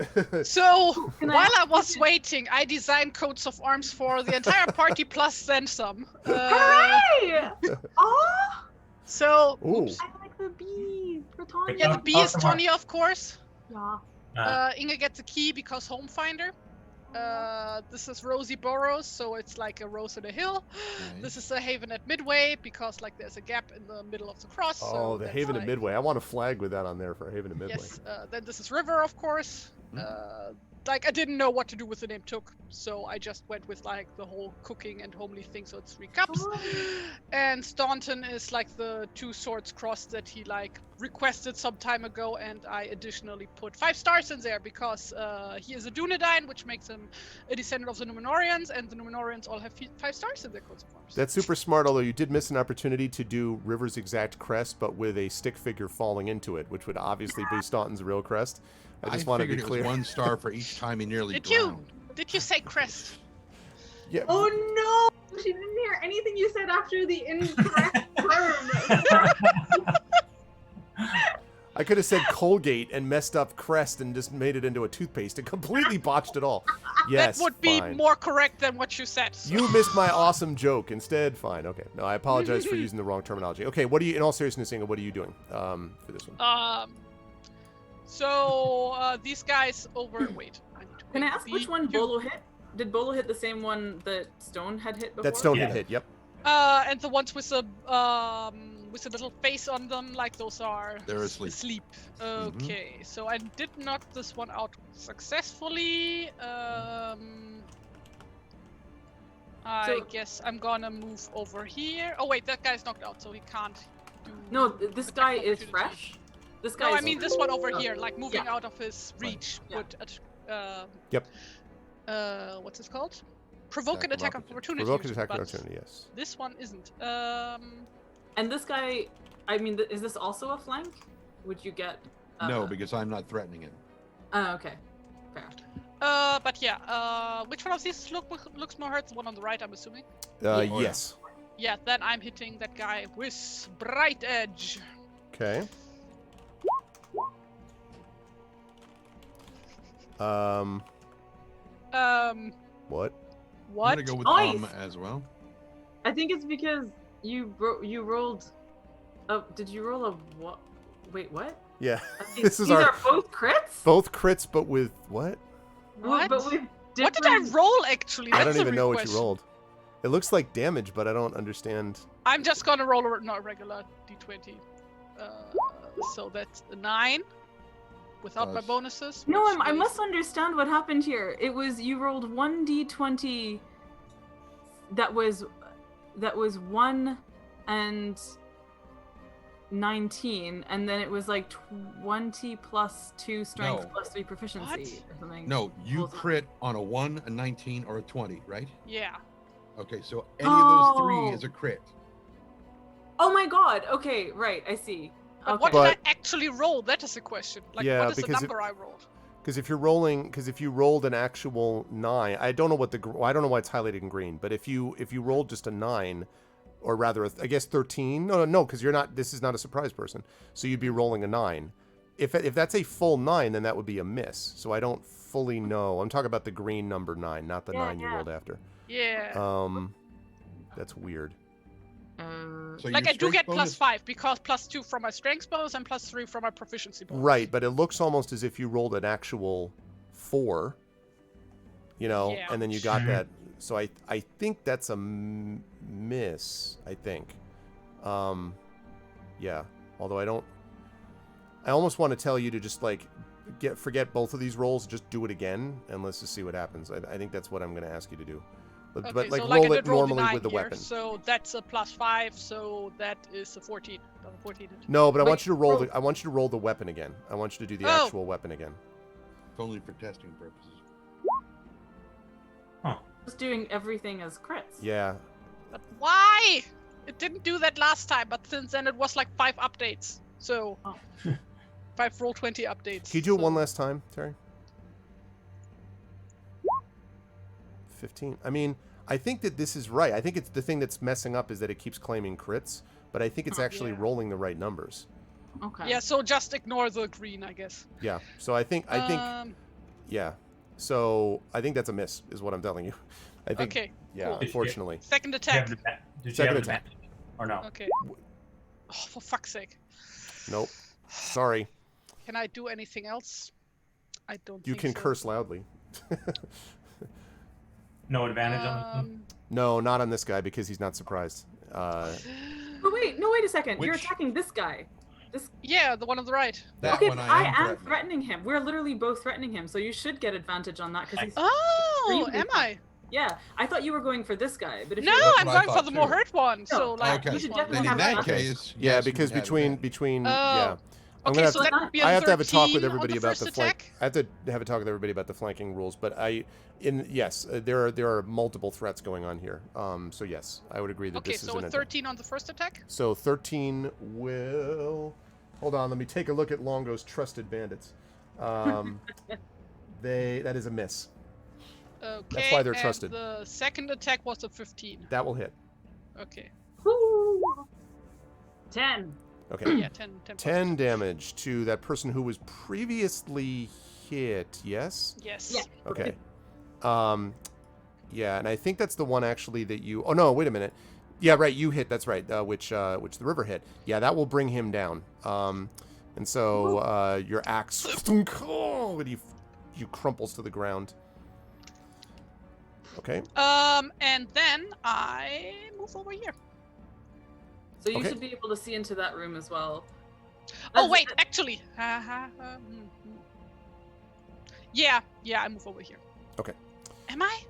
Oh, for fuck's sake. The other. So your the other problem is that option- Bo Guys, is like- like all alone. Is he under the table or on the table? He's on the Um, table. He's got Uh, stone there. Stone is in that. Under the We've table only got dreaming. 4 combatants around us. We're fine. But Did this guy use his reaction yet? This round? Did he use his reaction? Yeah. No. Okay. Okay, no, then I'm just gonna move over here, and that's my turn. Okay. That's going to lead us to the top of the round, where the aforementioned trusted bandits finally get to go. Okay. So these folks are surprise is now gone from everybody, as I mentioned. Okay. Is there at any point, like, I always have the what's it called, Order of the Stick, talking as a free action thing in my head. Yeah. I don't know if that's actually true or not in this version, but if it is, like, River would want to actually say, Longo's in the next room. I think you can yell that out, but that's as much as you could say, but I think you can definitely yell that out. Sure. Since a round is 6 seconds, it can't be filibustering. Yeah, exactly. Exactly. Longo's in the next room, and we know what a terrible person he is. Okay. All right. So you can definitely yell that out, and I think everybody would be able to hear that without any problem, despite the confusion in the room. Okay, this one leaps to the attack, first of all, River, and is going to go after you with great violence and furious anger. The injured one, the one that I. Yes, well, and for that reason. Okay, that is a 15 to hit. Does that hit? Must remind myself. It does. Okay. All right. And is going to do only 3 points of damage, though. A glancing blow. Okay. This one, let's see, I think is probably going to go for Tawny because of the positioning of everything, and so is going to do that. That's not good. It's a 11 to hit. No. Okay. Oh, that misses. All right. And he presents such a broad target. It's true. It's definitely very true. Okay. This one actually is going to grab from his bedroll right next to him. Basically had this stuff next to him anyway. And a short bow. And he is going to fire away at you, Bolo. Oh. And let's see. That is an 18. I literally dance on the table to avoid him. I was going to say, how do you dance away from an 18? I stomp on a plate and send grapes flying at him to confuse him. An 18 hits you or no? I certainly believe that. I throw bread at him. Yes, but does an 18 hit you? Let me describe more of the table things that I throw. But there's some soup left on the table, and I kick that too. Yeah, 14 armor class. I was going to say, this all sounds to me like very much like a waiting to say no, that it hits. You take 5 points of damage, Bolo, as the arrow thuds into your shoulder. And he says, get off of there, you little sneak. And so he does that. These two guys. All right, now this one, let's see. I think this guy actually is going to, he's going to come around here to try to aid his companion. So he's going to come this way and is going to attempt to attack Stone with his short sword. And crits. 8 points of damage on Stone. How dare! Big slice across the... as he's hit, and he says, you mangy mutt. And then this dude, who is just as angry at Stone for the same reasons, is going to critically miss him, because apparently that's what happens when these things... Not quite critically, but close. A 6, I don't think, hits Stone's armor class, right? I didn't assume. All right. This guy, though, is going to be a hero, and he is going to attempt to leap up, and he does, onto the table. And so now it's Bolo versus Bandit on the table for all the marbles. And he swings down at Bolo. Dance off. And actually, and with an 8, so I don't think that's getting it done. Part of my plan. Okay. As Bolo parries, like, you're using Capifero's defense against me. Considering the terrain, I thought it made sense. Okay, this dude is going to run this way. He's not going to be able to get any farther than this round. This guy, though, is going to use his bow and fire. Side note, I think I talked about this before. When there was the Wisconsin Dems, who are amazing, did a fundraiser for Biden and Harris a couple of months before a month before the election, and they had everybody there, including Norman Lear himself, and Rob Reiner was doing, like the grandfather and everything. But they had Mandy Patinkin, of course. Mandy Patinkin killed it. Like, even in the Zoom call, everything was just like, hello, my name was... He was just absolutely killing exactly the same. It was the best. Oh, my God. For me, it was a tie between him and Billy Crystal, who had all of the stuff laid out behind him doing Miracle Max. It was great. Okay. Anyway, this guy draws a bow and fires it at you, Inga. Draws an arrow, I should say. You can try. They are rolling terribly. They may be trusted, but they're lousy combatants. That's a 9 to hit. No. Yeah. I thought not. I basically just slightly move my head to the side like Han Solo edit style. It was great. You can still find it live, actually. They have recordings somewhere. You contribute $10 to the Dems, and I think they have a recording of it someplace. I got to see a lot of it live, and it was great. And Josh Gad, actually, who plays Olaf in Frozen, did Fezzik, and was really, really good. Because you imagine what it must be. He said he was incredibly nervous, but he did a really good job. It's just like, oh, you moved your finger. Isn't that nice? And he's talking to Wesley. It was great. Okay. Could tell a really not safe for work anecdote about the dude who voiced Olaf in the German dub, but okay. let's not. Yeah. Okay. That's the bandit's turn. Now it is Tawny Bear. Afterward. Tawny, you are up. Also, I should say as well, Inga, make a perception check for me just before I have Tawny go. Yes. Please. Perception. Where is it? There you are. Wound gets I only infected. get +3? That's not a lot. Theological Bear okay. said the wound gets infected from Bolo's breadcrumb shrapnel. Like, it was a rye bread seed. Okay. You hear... Dwarven bread. Wait. Inga, wrong. you hear the sound of rapidly retreating feet, as if something or someone, or maybe several, possibly, is running away or trying to, something. But you can't see anyone, but yeah. From which direction? From the south. You Okay. can't quite, because you have to, you'd have to, physically look out, but it's from somewhere here-ish. Yuki. And there's complete confusion everywhere, etc. -4 to hit. Rye in my eye. I can't see. You've been hit by a rye attack. Okay, Tawny, Little you're up. Melba toast stars. Yeah, exactly. Matzah bread. Oh, God. Okay. This sourdough discard. I can imagine So- several French bread that's stale a few days being used as a club. I don't think that's out of control. By splashing down. In the spear. Yeah.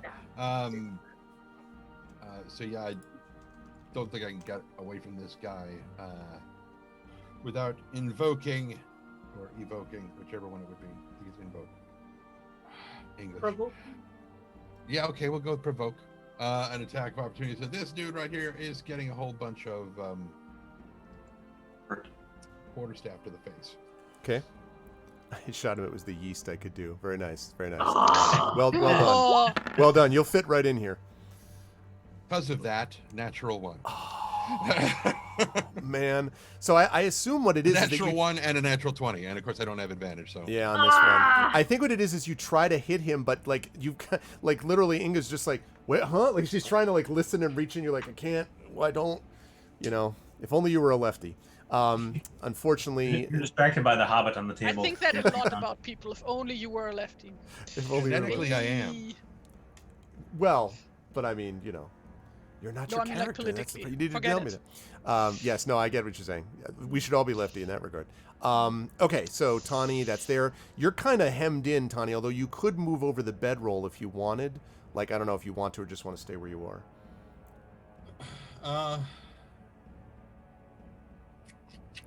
Or you could go mad and just be like, out of my way, and bowl through Inga for no reason. But honestly, before Inga moved into that doorway, I was thinking about sending Tawny through and just holding his staff crossways and just charging between those two guys and just bowling them both over as I went charging into the room. But I don't have bull rush as a thing. I think I'll. Well, also, you can just get past her. She is quite small. yeah, but yeah, I know. But I can but move wide. through- That's the thing. She's a dwarf. She's wide. No, we can move through friendly, Right. squares. Yes. We can just get Just like stopped for there. double the. The only speed. reason I didn't move is because I didn't want to provoke an attack of opportunity. Right, exactly. Otherwise, I would have headed through that door. Yeah. Okay, so we're going to move on to Stone, but I have to say before this, chat's got, okay, Baguette to the head, Sage using Sage as a weapon, Taekwondo. That is No! Arundel. That is top level. And then Coven with No! the you've been hit by, you've been struck by a baked dinner roll. Dun, dun, dun, dun, dun, dun. Okay, y'all. I've got to say, That's great. extreme love to the chat. However, I feel like considering the negative effect we have just observed on the actual rolls from these puns, you're going to make them. You've got to give us inspiration so that we can actually deal with the consequences.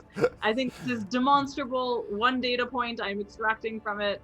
Just gonna say. Just saying. So, although bready or not, here I crumb is also solid. Let me just say that's also solid. There's the handy haversack, which is like a small version of a bag of holding. Right. In D&D. Could that also be a baguette of holding? A baguette of holding. I see what you did there. We could have an Sorry. entire bread themed adventure. But I don't know. okay, You Stone have inspiration? is up.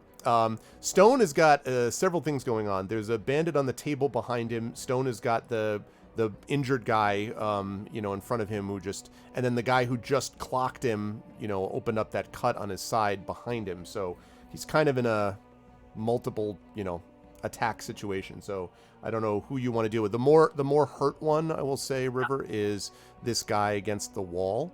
Okay. This guy is fresh. So I don't know if that matters to you or not, but. Which is the one who hit him? The one who hit him is this guy. Uh-huh. Yes, he did hit him hard. Uh-huh. Yeah, I'm thinking that he probably... I'm thinking training-wise, I think training-wise, he goes for whoever is threatening, like, a member of the party. So he might, for that reason, but I don't know how much higher this guy... Yeah, I was going to say, that's going to be a problem because there's not really room on the table for him. Yeah, I mean, so, exactly. yeah. I'm sure Bolo has that on lockdown. I can't imagine. Yeah.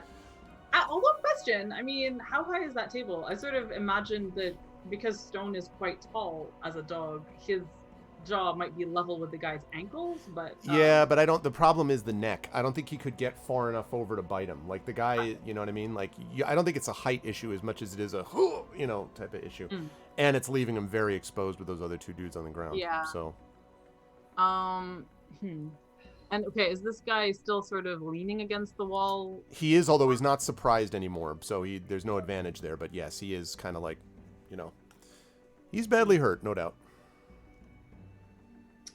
Further question, how far can Stone go in...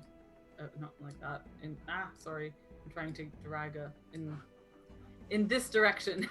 Like, how far can he get if he just bolts? Oh, he could get to him this round, but he's gonna cause multiple attacks of opportunity if he does that. From this one and from this one. Right. Yeah. And maybe from that guy, though probably not because he's got a bow, but the other two, yes. Okay. But he could get to the guy, yeah. Yeah. I'm trying to think of this like in terms of what makes sense for Stone's character. Yeah. Yeah, I think if he's just been attacked by this guy, he's probably gonna go for him. Yeah, seems logical. Make the thing that hurts go away. Yeah, exactly. Kill the healer first. Yeah. That too. I want him to hit this guy, but whatever. Okay, no. Yeah, attack the thing that is attacking you. Is I think what he's gonna do. Bite. 14. A 14 will hit. Great. That's 9 damage. 9 damage. Okay, so that definitely shook him up.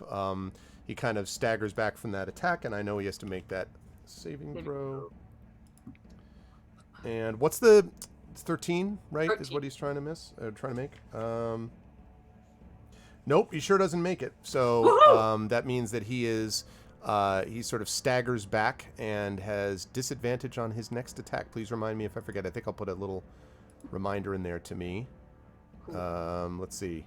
Snail. I'm a snail now for a round. Anyway. Okay. Cool. Good stuff out of Stone. All right, Stone's going to stay where he is at this point, I assume. That's going to lead us to you, River. And Bolo's on deck. And literally on a table. River is going... So, has this guy been hurt? Let me see. That guy has not been hurt, no. Okay. So she's going to go for this guy behind her first. Okay. And then we'll see after that.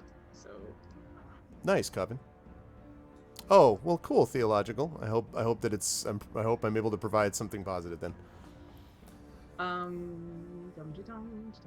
Sorry.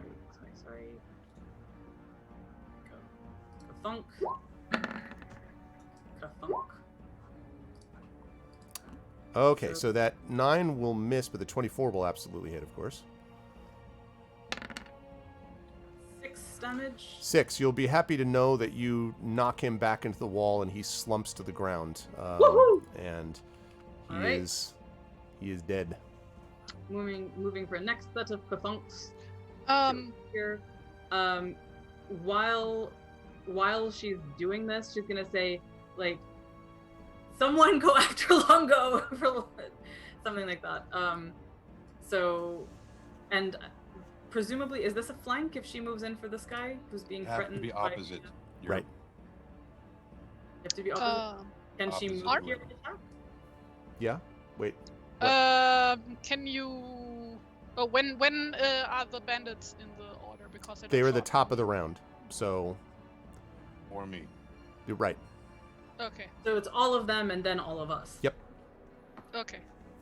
So yeah, is Of it the ones you can see, he of says. the ones we can see. But we did hear people retreating. Correct. Inga heard people retreating this way. I could see that presumably it's emptying out. So yeah, is it possible to move into a flank and attack, or is it only possible to attack? No, you could move into, because your movement is you're able to move and then attack. So I would say you're able to do that.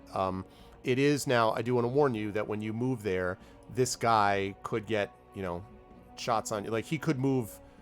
You have no idea what he's going to do. He seems to be focused on Bolo, but, He just means be this aware of your guy. position in the room. Oh, that's that's all. right. Yeah, for sure. Yeah. But that said, sure, you could get around, I think, to him and move into that position, yes. Okay. I forgot that unconscious guy was right below you the whole time. I'm like, oh, there's a guy, and then you're just like kicking him around as he Just walks over. stomping on him, Yeah, No, for have some sure. bruises on his wrist when he wakes up. Okay, so going in for the attack. Okay. Going in for the kill. Oh, it's funny live. The funk. Dirty 20 and a 17. Both of those are going to hit.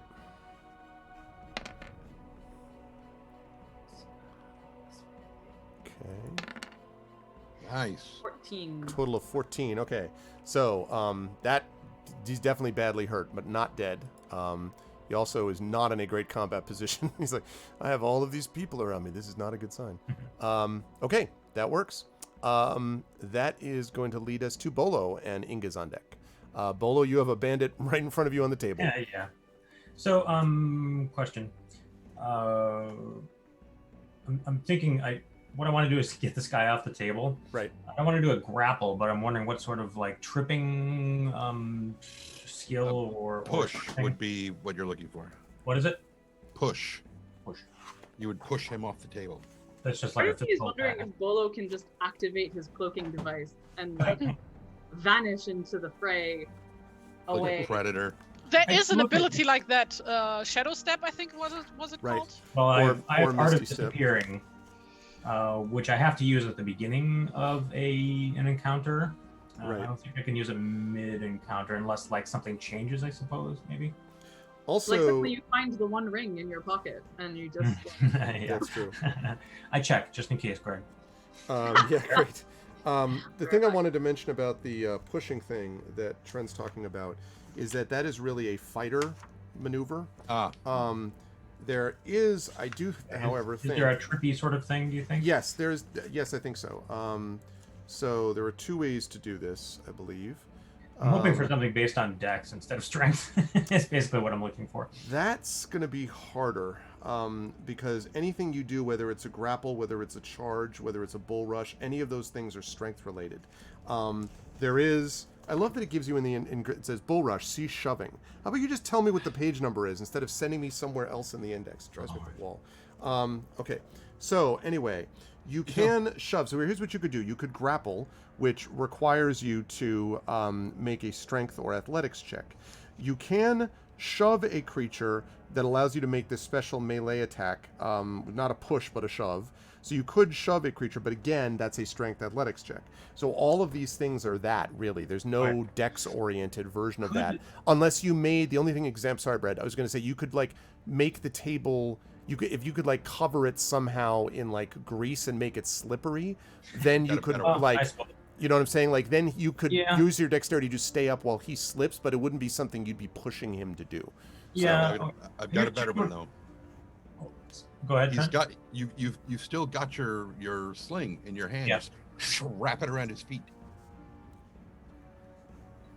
How big is that sling, though? I still have to use strength to like sort of upend him, right? Yeah. Well, it's you hold two ends of it, so it's going to be at least, you know, because it's going to be about 2.5 to 3 feet long when you're holding both ends. That's going to be close to 5 to 6 feet. It's not a bad idea, except that I do think you'd be exposing yourself to attack by him. I mean, you'd have to like grab the other end of it, you know, and then you still got to pull him. I mean, if you like did that and then you're like, look over there, and then you like tie his shoelaces together or the equivalent, like I guess, but like, so it's not a bad idea by Trem, but I think you'd be leaving yourself open to attack if you did that. Here's what I'm thinking. I just want to avoid getting hit by the guy. Oh yeah. Could I do an acrobatics check to literally like slip by him, get on his back, like climb him basically. I just want to mess him up a little bit for a few seconds while everybody else recovers. Yes. So interesting. You're not going to be able to get behind him. I think you could try to do an acrobatics to maybe get onto his back, and then he'd be trying to remove you. Now you wouldn't be doing any damage yet. But I would say that you could, I think you can probably do that. Now, be aware, you will also be leaving yourself open to attack to the people around you, like the other bandits. I'm already open to attack, so. That's true. Yeah, I'll allow that, sure. I'll try it, and I'm going to use my inspiration for this. Okay. Okay, Seems reasonable. So make an acrobatics check then, and you can do that. 18, okay. All right, I think he is rather taken aback to suddenly see you just, like, what? Charge over, like flip up. Now you're getting onto his. You want to get onto his back once you climb up, right? Like sort of the classic arms around the neck thing. Okay. Right. So he's like, like sort of rushing around. Stone, like looks up at the table. So he's definitely he's going to be trying to remove you, but he is definitely a little distracted at the moment. Right. Okay. In fact, I'm going to put my goal. I'm going to put you right there. Nope. I'll put you right there, and there we go. Okay, you are one with the bandit. I love it.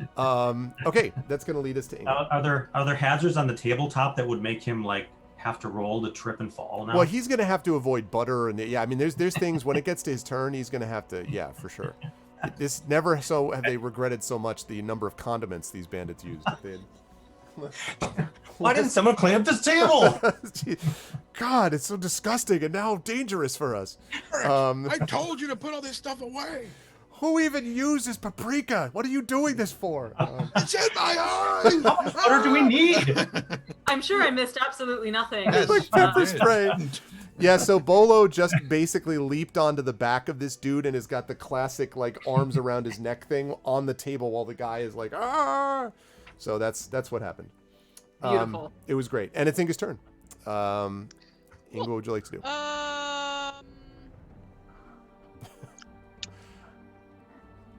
You use paprika and hamburgers. I can't disengage. Well, I believe Chase that. Longo! Action. Huh? Chase Longo! Yeah, okay, I'll just provoke I don't the know. attack of opportunity. How much movement speed do I have? 25? Yep. Is that right? You're a dwarf. Wait, is that good or bad? Typical 5 speed less is than like you. 30, 35. Okay, so first I'm gonna move in here, so that's Okay, like you will 4 take feet. one attack of opportunity as you do that. Yeah, that's fine. If you can Oh, hit me. that will hit. Well, 24. Will it hit? Oh, yeah. 23, I beg your pardon. 23. Yeah, it still hits. Okay. And that is 7 points of damage. Wow. As you like run down there. Oh no. Okay. Oh wait, 7 points of damage. You're like, well, that was a little more than I planned. Okay. That's fine. I can take it. Can't I see the rest of the room? Yes, I'm just opening Oh, up for there. you now. So you now see the rest of this. You can see these archery targets here. You see these things here, and there's like a couple of training dummies, and there's more of these things over there. There's the one bandit who sort of looks, as you walk, it seems a little nervous. He had the bow, and so he's kind of like, and then you can see, the only other thing that's notable here is that there is a door here, an open door that seems to be leading into a smaller room. No one else is in the room but this one bandit that you see. So you can get to, you can get to about there. Okay, I just don't want to I mean, you're get sneaking up another on attack this of opportunity guy. from the other guy standing Right. down there on the Got door. his back. Well, his back is turned to you right now, although by the time you get there, he might turn around. I do want to say, if you want to see more into this room, you'd need to be over into the room below. You need to be here if you want to get there. But if you don't want to get that close to him, which I understand, then, so you just have to decide whether you want to see in the room or whether you want to avoid that dude. Oh wait, there's no other door down here. That's correct. I think you should just go for a straight shot because He's not going to get an attack opportunity on you this turn because Okay. he's looking the other way. Next Okay, round he so, would. So you could probably but yeah, get I'm to like dashing, right. Okay. First yep. of all. So that is. Oh, oops. So I was here. Boom. Oh, for fuck's sake. Sometimes this works and sometimes it doesn't. So 25 is over there. So I can just stand in front of the door. I was going to say you could also double move into the room if you want. ooh. But then obviously that means you can't attack the same turn. Yeah, that's fine. So 5 further feet. So that is 30 feet that I moved. Yes. Now you see violence inherent in the system. Okay. Here's what you see. 2 things. First of all, or well, more than 2 things, but 2 specific things of note. Okay. The first thing is that when you get into this room, you can see that there is what looks like a decent, there's a desk sitting over here. You can see that there's a nice sort of bed over here.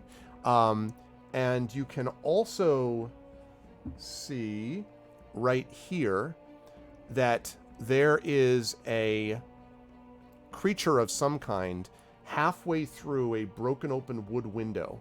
Like there are boards on the window, and whoever it is in the process of scrambling out.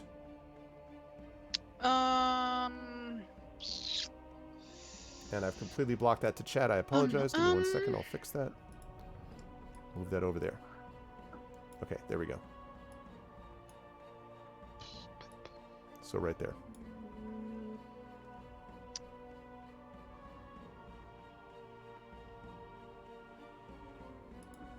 That's not gonna. Oh wait, this is close enough.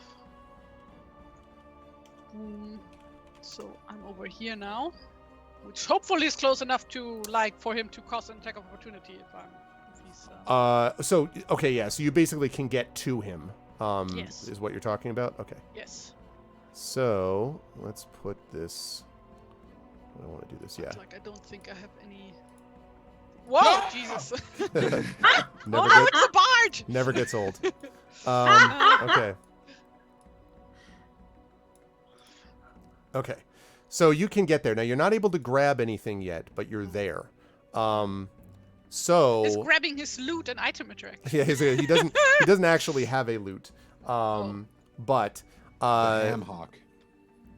okay, so yeah, so we'll talk about what happens there in a minute. But you got to him. Do you can also like, do you want to say anything, or you want to be all like silent ninja, you know? Stop or you are dead in the, if you make a next step. Okay. Incidentally, anyone who's seen the movie Fargo, which I don't personally particularly care for, but the scene where William H. Macy is like, just a second, then they break through and he's like trying to get out of the hotel room, you know, in the back of the window, and they drag them back in. That's kind of what I'm imagining here. Drag him over some broken glass while you're at it. Oof. Exactly. Ugh. More real estate. Yeah, I know what you mean, Aerith, but actually this is a fair amount of space. Like, this is a fair amount of room that's being covered if you think about the various rooms that are involved. But I know what you mean. Okay. So, let's move that up there. Okay, so that we can have this positioned for chat. Lovely. Okay. Good tactics, by the way, Terry. Okay. Like, was that sarcasm, or did you actually mean No, that? that is genuinely good tactics. Okay, thank you. I mean, you've used everything but your reaction, and if he tries to move out of your Yeah. thing, Right. there's your Like- reaction for your attack of opportunity. It's very good tactics. Like the thing is, because I've been playing like Tomb of Annihilation for almost a year now with some insane power gamers, I might add, like that. I'm learning a thing or two about how to not play like an idiot. Okay, so But yeah, of that's the my turn. top of the round, we go back. I'm going to deal with this person escaping at the end of the part of their turn.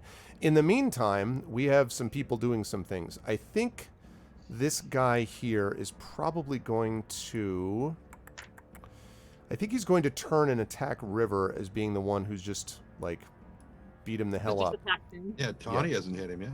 Yeah, so he's just like the guy. Well, I mean, you were an intimidating presence though, at all times, like being like, let me just turn away from this 6, 7, whatever, you know. I'm going to heal you to death. All right, let's see. So he's going to, yeah, and he will critically miss. They have not covered themselves in glory. This one, though, does have a clear shot and is going to take it, firing at the river from this room with his short bow. Okay, That- this one, bearing in mind that we can't see which one you're saying. I beg your Yeah. pardon. This one right here. Thank That's you. a 15. Oh wow, really? What a Yes. nice shot. He does actually hit. Okay. Let's see. And that's going to be... I need 3 points of damage. Actually 5, but So close. still close. Okay. All right. And hits there. These two guys are still unconscious. This guy missed. This one over here, seeing that Bolo has got this thing going, it doesn't even know what to do about that. So instead is, let me see, is he going to deal with, what is he going to do? I think he's going to fire at, no, I think he's going to turn here and try to fire at the river. He thought about firing at Stone, but it's too many people in the way. So he's going to fire What are at you you with his talking short about? bow that he still has drawn out. The guy I've been rotating, this guy right here. Okay. That is going to be a, that is a 21, actually, total. Hit. Okay. And that's going to be another 5 points of damage. So you took 10 points from those guys between the two of them. Let's see. That leads us these three down here. This guy against the wall, this one right here, is going to attack Stone. And is going with his short sword and is going to get an 18. Oh wait, does that hit? I think it does, but just gonna double check. It does hit. Left. Okay. So that is going to be another 3 points of damage to Stone. Another kind of glancing blow. So he's taking 11 points. So because I can't actually affect his total. Yeah, he's so at 7. Yeah, 11 points total. I have him at 17 right now. Left. This guy's going to try to attack Stone, but he is at disadvantage this round. And we've got an 11 or a 16. So an 11 does not hit. does not hit. Okay. So that was useful to have that disadvantage. I'm going to have that's now removed. That leaves 2 left. This guy... Shoot. All right, let's see what this guy does with him first. So this guy's going to try to remove you, Bolo, because he does not like you being on top of him. So he No is going to climbing try frame. to roll a strength check to remove you, and then he's going to have to make a dexterity check not to fall. So first we're going to do the strength check. So this is an opposed check. So right now he has so he has rolled a 13. So you need to roll a strength check to try to stay on his back. So you're going to basically be rolling d20 and then adding your... okay, because of the strength -1. So he does manage to take you and basically throws you off. I'm going to ask you to make a dexterity save. And depending on how well you do on this save will depend on whether you land on your feet or not. And then he has to make his own check in a minute. We do a save again. Should be on your sheet. There should be a... To the right of like where your strength, dexterity, and everything is. Yeah. You see a list of saving throws. Yep, you can see. Do you see it listed under the saving throws, like on your character sheet? So you got all this. You got the scores. Oh, there it is. I Yeah. got it. Natural 20. Wow. Ah. So you just like, yeah. So you actually, I will give you the opportunity with that roll to decide if you want to land like here, or if you want to land here, or if you want to land here. Basically, anywhere in this region that you want, in whatever direction you want to face. I'm gonna flip under the table. Okay. Like, so you slip underneath. All right. Zoom. Yeah. Okay, so you're here or something. Yeah. All right. Now he's Kicking got to at make his his check ankles. to not fall. He does make his dexterity check though, actually, yeah. fairly nimbly. It's unfortunate, but yeah, he rolled a 20. So he's just like not a natural, but he's stayed up, and he's like, manages to barely keep from slipping off. He's like, where'd you go? And it's that scene out of Die Hard where the dude is like, where McClane is trying to like crawl back under the table while the dude keeps firing shotgun blast down. Except this guy doesn't have a shotgun, but you know I what I mean. didn't know the dude was in Die Hard. He abides. He always abides. Okay, so now that he's done that, this guy is going to try to take a shot, I guess, at you underneath the table. Is he going to do that? Because that would be bad. No, what he's going to do instead is he's going to, come here, you rat, and he literally is going to dive underneath and try to attack you under the table. So you're now like, he's like swinging at you, and he's basically prone. So... Always do. Wait a second. Bolo, are you on top of the table or under the table? he's under the table. Under the table. All right, sorry, Yeah. I thought you landed on top. Didn't even have to drink to get there. That is, that's right. That is going to be a 20 to hit. Now, he will be subject to advantage rolls against him, but 20 to hit on you. So that is a hit, I assume? Yep. Okay. That is going to be 7 points of damage, Bolo. As he strikes you, he's like, there's more where that came from. Now get out here, he yells. Okay. Now, the last person to operate here is this person. And so they are coming out, heard your voice, Inga, and then turns, and you also hear some sound from outside. And as he turns and like turns back, you can see over his shoulder or you can hear the sound of feet and people yelling. And one high voice in particular is, "You get him up there, he's coming out of the window. If you let him out there, it's going to be your head." It doesn't sound like a bandit, Inga. You're not familiar with this sound, but it's a higher pitched voice. And it sounds like people coming on the outside of wherever he was trying to escape. And so he turns around to face you, and you will be perhaps not particularly shocked to hear that it is this person that you see. Why, if it isn't our dear friend, our Image boy is on stream, I presume. Close. Yes, okay. It's on stream, yeah. And he says, well, Columbus! he says, why have you come to me with such an aggressive disposition? You come raiding into my home and attacking me here.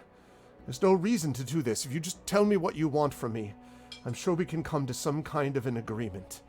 Head on a pike Now, is what I want. Sorry. that's me. as he says this to you, Inga, I want you to make a charisma saving throw, because he sounds incredibly reasonable to you as his hand goes down to something at his belt. Hey audience, anybody I'm got one of inspiring those? you.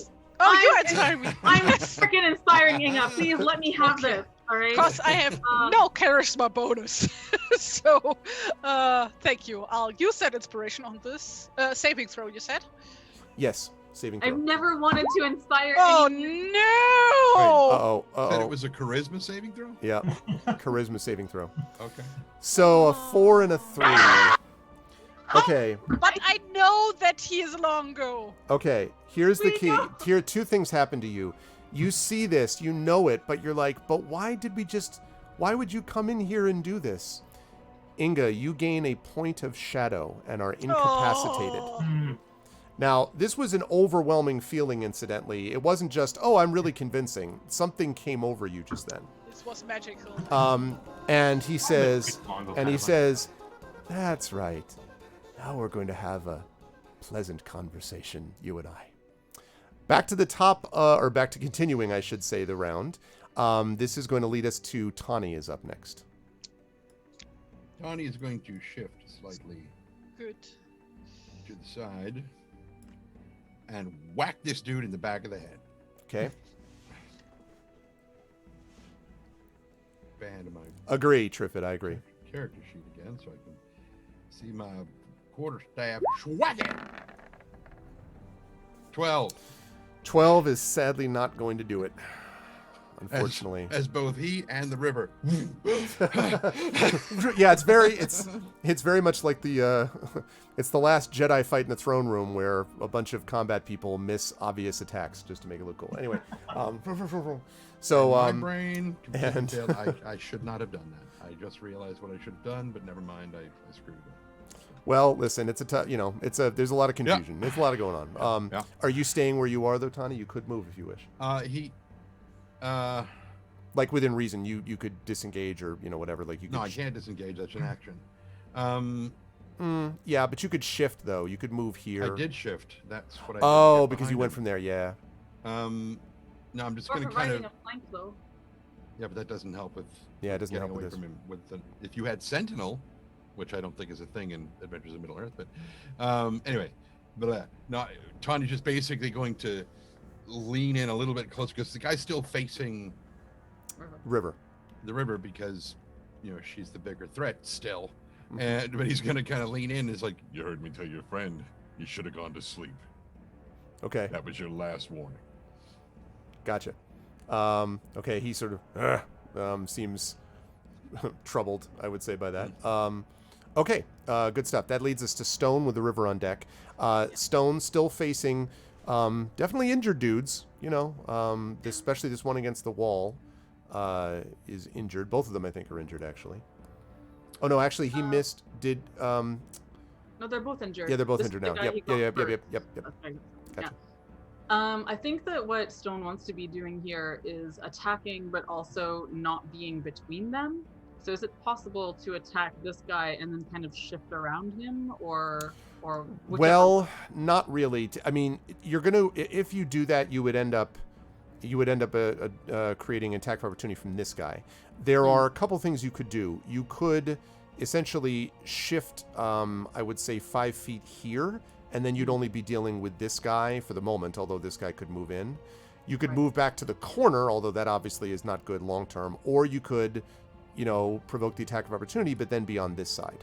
So you could even technically just crawl under the table, I guess. But that, This guy was the hurt guy, right? yes, Yeah, the both more of them. hurt guy. Yeah. Yeah. Does he sense blood? Maybe. Oh, I'm sure he does. It's a target-rich environment, I think. But what I'm wondering is, would it make more sense for him as an animal who, does retreat into corners to go into the corner? But I think he's also kind of always instinctively trying to get closer to River. So, or not instinctively, but through training Yeah. and inclination, trying to go closer to River. So The pack is always stronger. Yeah. exactly. So I think actually he's probably gonna go this way and go for this guy. Okay. So 5 feet-ish, and attack this dude. Okay. All right. Go ahead and make your attack. Or he make his attack. That is not good. Nope. Okay. Unfortunately, that is a miss. All right. That leads us to you, River. All right, River's gonna go for this dude who presumably she has advantage on. Because of the flat. Yes. Yes. Okay. So gonna go to this guy. And axes go. Kathunk. Kathunk. All right. The 22 will hit. The 10 will not. Great. Oh, sorry. Yeah, 22. Yeah. So that's 8 on this dude. Okay. That, I think, is going to bring that guy down. Woohoo! Yes, that one is now brought down. Excellent. Okay, he falls to the ground. Cool. Can she get to this guy and attack him? Let me see. Yes, I would say so. Okay. So here's my dilemma now. River has been they all have been told by the bandit who they talked to, or at least Inga and the River. No, they would have shared this information. Yeah. That there's something weird about Longo's voice, and that there is when you get away from him, it's like coming out of a dream and stuff. Yes, although yes. I'm just remembering. I'm trying to essentially. So here's my chain of thought. River, having seen Inga go out, I think feels pretty confident that Inga is fine dealing with Right. Clovis, who is a freaking hobbit. Who and like her money on Undersized who burglar. would win, you know. Yeah. Powerful dwarf. I don't think she has Slimy any bird. reason to believe that there's something bad that could happen to Inga. Exactly. So this is the thing. Like, so I think that the clear present danger for her is clear this room Yeah. and protect the people here. So That's what I would assume. So I think that's probably why this is infuriating to me, because I know, but you're doing the right thing. You can't metagame it. You're right. I think that's what the River would be thinking. So, and also probably that quality of Longo's voice is not actually at the forefront of her mind right now. Right. So she's gonna go for this dude in attack. Also in order to get closer to Stone and Bolo. So here we go. So I'm gonna going in for the kill, doing it for the thrill. Ka-thunk. Ka-thunk. So that is not great, but 13 and 15. Okay. Also, I want to make one correction. Inga, I'm sorry, there were two... I'm giving something away, but you don't actually get that point of shadow yet. There were two things that he has that are similar, and he used the first thing, which is does not generate the shadow point, so my apologies. Everything else, however, is the same way. Also, you are currently not incapacitated. You are currently charmed, in that you really kind of think, not that you're now best friends with him, but that you're really like, maybe we kind of overdid it here. So I wanted to specify. All right, I'll hear him out. Two similar things. Sorry, say again. All right, I'll hear him out. Exactly. Not like, you're right, I will go kill your enemy. Like that's not, but not attacking him immediately. Okay. Now, having said all of that, I apologize. What just happened there, River? Got a 13 and a 15. Okay. The 13 will miss, the 15 will hit. Great. Not great, but 5 Okay. damage. And that was actually the first time that guy got hit. All right. So, let's see. 13, good. Okay, good. Lovely. Okay. And that is going to bring us down to Bolo. So Bolo is currently under the table, and so is this guy who's like slashing at him. Okay. Also, there's a guy on top of the table jumping up and down angrily as well. So the guy that struck me, he didn't grab me, did he? No, he literally was just slashing at you. All right. I want to stand up, crouch, whatever, under the table, and like right at the edge of it, and like just lift.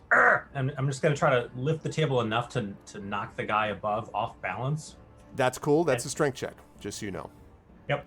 All right. So I think I have. I used a inspiration that someone gave me, but I think I have one too. You can inspire Yeah, yourself though. Okay. You can inspire. Well, actually, and I don't know that you do. If you have if you're subbed to the channel at a certain level or a Patreon supporter at a certain level, then you get an inspiration. But either way, you can support other party members but can't inspire yourself. Okay. All right, so I'm just gonna do a what do I do? A strength save or strength check? You would do a strength check. Hold on though, chat may give you may help you out. We'll see. While we're waiting to hear I want to remind you of your other option. Is it the guy who was is under the table slashing at you? As Art said last round, he is prone. Since he is prone, you would have advantage on it. No, excuse me. He's prone, so yes, you would have. That's right, on a melee advantage attack. on melee attacks. If you tried to shoot him, you'd have disadvantage. But if you, So just something to consider. Arudnel has inspired you. Thanks, Arudnel. Hey! Has inspired you, Bolo. Here's right now. Make it I'm good. I'm gonna try this anyway because it. Go for it. You I'm have sort of advantage on it hoping now, so he's that's gonna cool. topple on the other dude. Yeah, Right. no, for sure. Right, here we go. Yeah, and also, what direction? This is important. Are you trying to topple it right? Like, basically... So as we're looking at it to the right, so towards that other guy, kind of. So I'm on the left. like and that, I'm right? yeah, Like flipping it that Yep. way? Okay.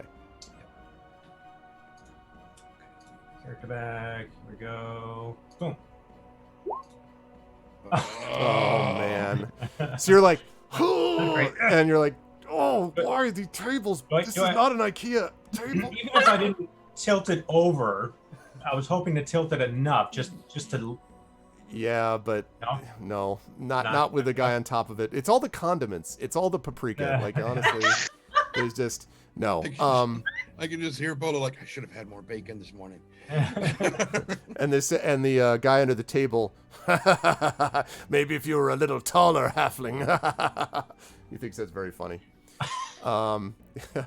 He's an ass, for sure. What can I say? Okay. He's gonna get quarterstaffed to the face. I was gonna say, yeah, but that's funny. Cool. Okay. So you're having said that, you're still under the table, and I assume are basically remaining there, Bolo?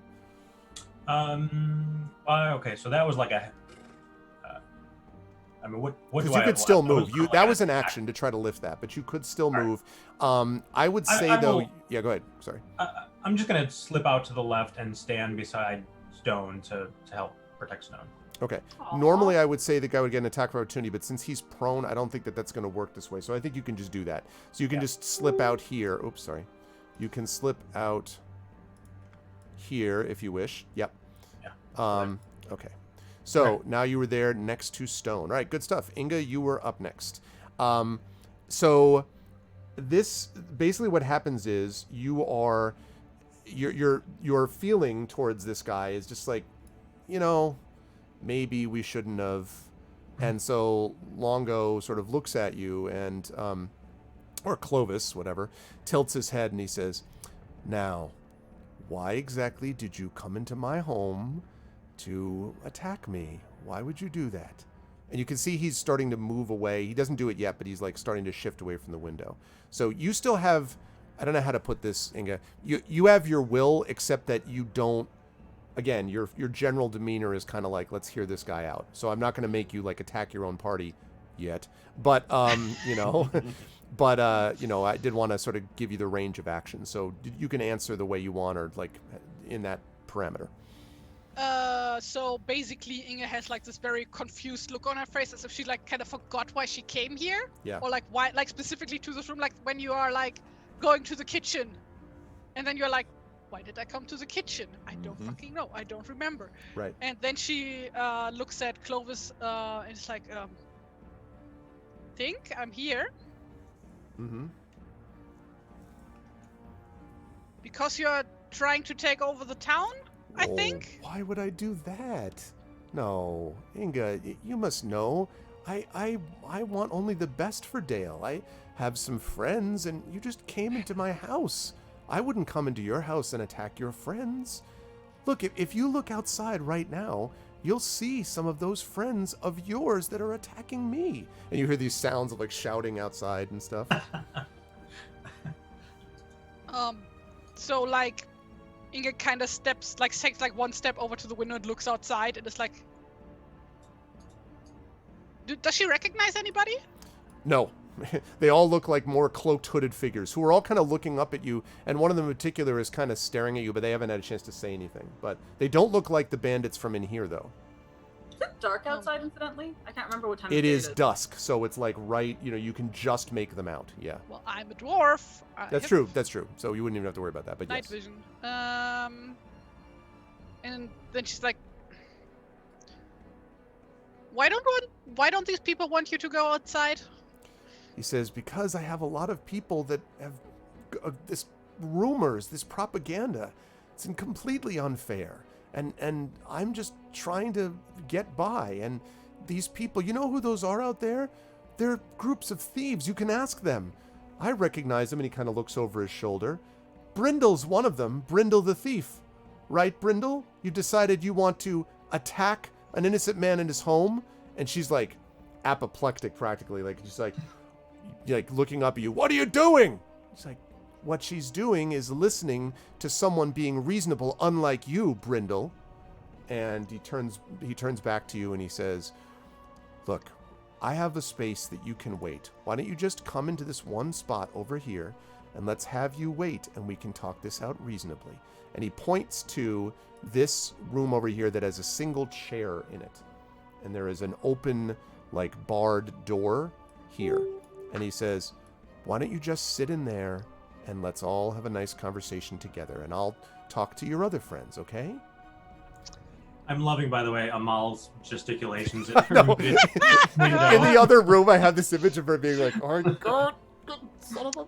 Trying to mute myself out of respect for the integrity of the stream. However, come talk to us. Yeah, do it. Come over here. A little closer. Come more. So this seems like a fairly reasonable approach, Inga. I think you would say. Inga never actually met Brindle, did she? No. No. Okay. She looks really angry and like really like, just her face is contorted in rage, and she's like, seems kind of nasty, honestly. Do I like notice Clovis like carrying anything that like catches my eye or anything? Well, I would say the biggest thing that you notice is the sort of most noticeable thing is he has this black scabbard. It's very, pretty looking black scabbard at his belt. Otherwise, he looks more or less like you. I mean, he has a knife in the scabbard, but other than that, I mean, he doesn't, he has little backpack on his back, and he's got his traveling cloak, and looks a little bit even like, it's like Bolo. Fairly harmless. Mostly harmless. Mostly harmless. So why do we need to go into that room to chat? Why can't we chat here? He says, well, the problem is that right now, those ones down there, you can see them for yourself. And he points down, and you see a couple of them have short bows. And he's like, they're going to shoot at me and maybe hit you, and I wouldn't want that. So I want us to go over here where it's safer. At least in there, there's no windows out of that room, and I think that's a safer place to go. And he sort of like gestures basically in that direction. I mean, I guess you have a point. Just gonna observe. And she starts making her way like. I would say you're able to get in there, probably, and we'll see what he does with that. And he says, good, that's a much better idea. I'm going to join you in just a moment as soon as I close this window. And without turning towards the window, he just kind of moves his hand that way, and then he says to all of them, now back off, or this is going to get worse. Okay, now we're up to the top of the round, and we are still dealing with the fight of a century going on down up here. I just gonna observe that, we've been playing this game for a number of years at this point. Like, I have been on like here 2 for 3 hours and years. 50 minutes. Yeah, it's cumulatively 3 years or so. 4? 3-ish. And you, in that time, Arv, have done a number of different voices for characters. And I have reacted differently to a lot of them. I'm aware. I will say that this particular one is actually the one I detest the most with all of my body. Every fiber of my being, every constitutive cell is agitated to the extreme presently with fire and hatred, and all I want is to tear this horrible little man's tongue from his head. I'm going to do it. It's going to happen. The only thing calming me down right now is the inevitability of his imminent tonguelessness. I hope somebody. First of all, I hope somebody clips this. Secondly, I am honored. And now that you have revealed to him this one little facet of power that he has over you, he's going to sing happy birthday to you every year in this voice. I'll tell you exactly why I'm not going to do that at the moment, and that's because not only is Amal a good friend and obviously a wonderful writer, but also, Amal's looking at a book of mine, so I'm not going to do anything where she's like, dear asshole, your book is a piece of garbage and so are you. Don't buy anything from this person ever. Like, that's going to be the way this goes. Be like, why does Amal hate you so much? I'm like, she doesn't hate me. It's this character that I... You want me to have that voice in my head as I'm reading Icarus. So no, oh, man. let's not do that. I actually will say that I knew someone in life who felt like this much of a snake to me, and I had a very similar visceral reaction, which is why I kind of have it in the toolbox. But it's almost like we've just come out of 4 years of constant misinformation and denial of reality, and maybe it has somewhat done a number. Oh yeah, gaslighting is no fun right now. No, I know. Yes, I know. Okay. Let's move up to, so the bandits are going to make their attack. So this one that's on you, River, which has got the classic, just the which you don't hate nearly as much. He is going to come in with a 9 because he was dealing with getting his sword drawn. He drops his bow and draws his sword, but that is a 9 is not going to hit you, I believe. We got this mess down in the southwestern corner. We're going to have this one, is going to attack Stone. Oh, with the critical hit. No! That's 7 points of damage. So it's another slash. Stone is starting to look kind of hurt. It's sort of staggering back and forth. And this one, seeing that, let's see, is he going to deal with Bolo or is he going to deal with Stone? I think he's going to go after Stone because he feels like Stone is still the threat that's been bothering him. So he is going to do that, but that is going to be a 9. Dancing around. Yeah, okay. That's a 9, so that is a miss. Then we've got the guy under the table. So he's going to come... I think he's going to crawl... He's going to do this in such a way... He doesn't want to get close to Tani, but I think he's going to crawl basically under the table and stand up. I think he can do that. It's only like 10 feet at most. So, and he's going to attack. This is not going to be a flank yet, but it looks like there is a flank in your future, Bolo, if you're not careful. He is going to... However, that's a 22 to hit, which I think is going to hit, I believe. Is that the case? That is 7 points of damage to you, Bolo. So Bolo also looking kind of hurt. And then this one comes over with a laugh with his sword drawn and is like, looks like you can't get away so much. Not so clever anymore, are you? And he's going to slash down from a high elevated position with his sword. And he's going to crit. Wow, all of a sudden these guys couldn't hit at all, and now all of a sudden they're just like, now the time has come. That is going to be, so he crits you, which means he's going to do another 7 points of damage. So, no, 8. I'm sorry, 8 points of damage, D6. So, 8. So you're at 10 of 37, I believe, Bolo. You've been taking it on the chin. Okay. Meanwhile, this guy, who is Sir, not appearing in this picture, is going to run, I guess this way makes the most sense. He's going to come to the doorway, and he's going to fire at you, River, with his bow. That's a 9, so that's a miss again. All right, and that leads us to our favorite. So Clovis / whatever he is comes over and he says, I'm so glad that we've had a chance to... Because he's on the same round as the bandits, remember? Bandits go. No. So he was...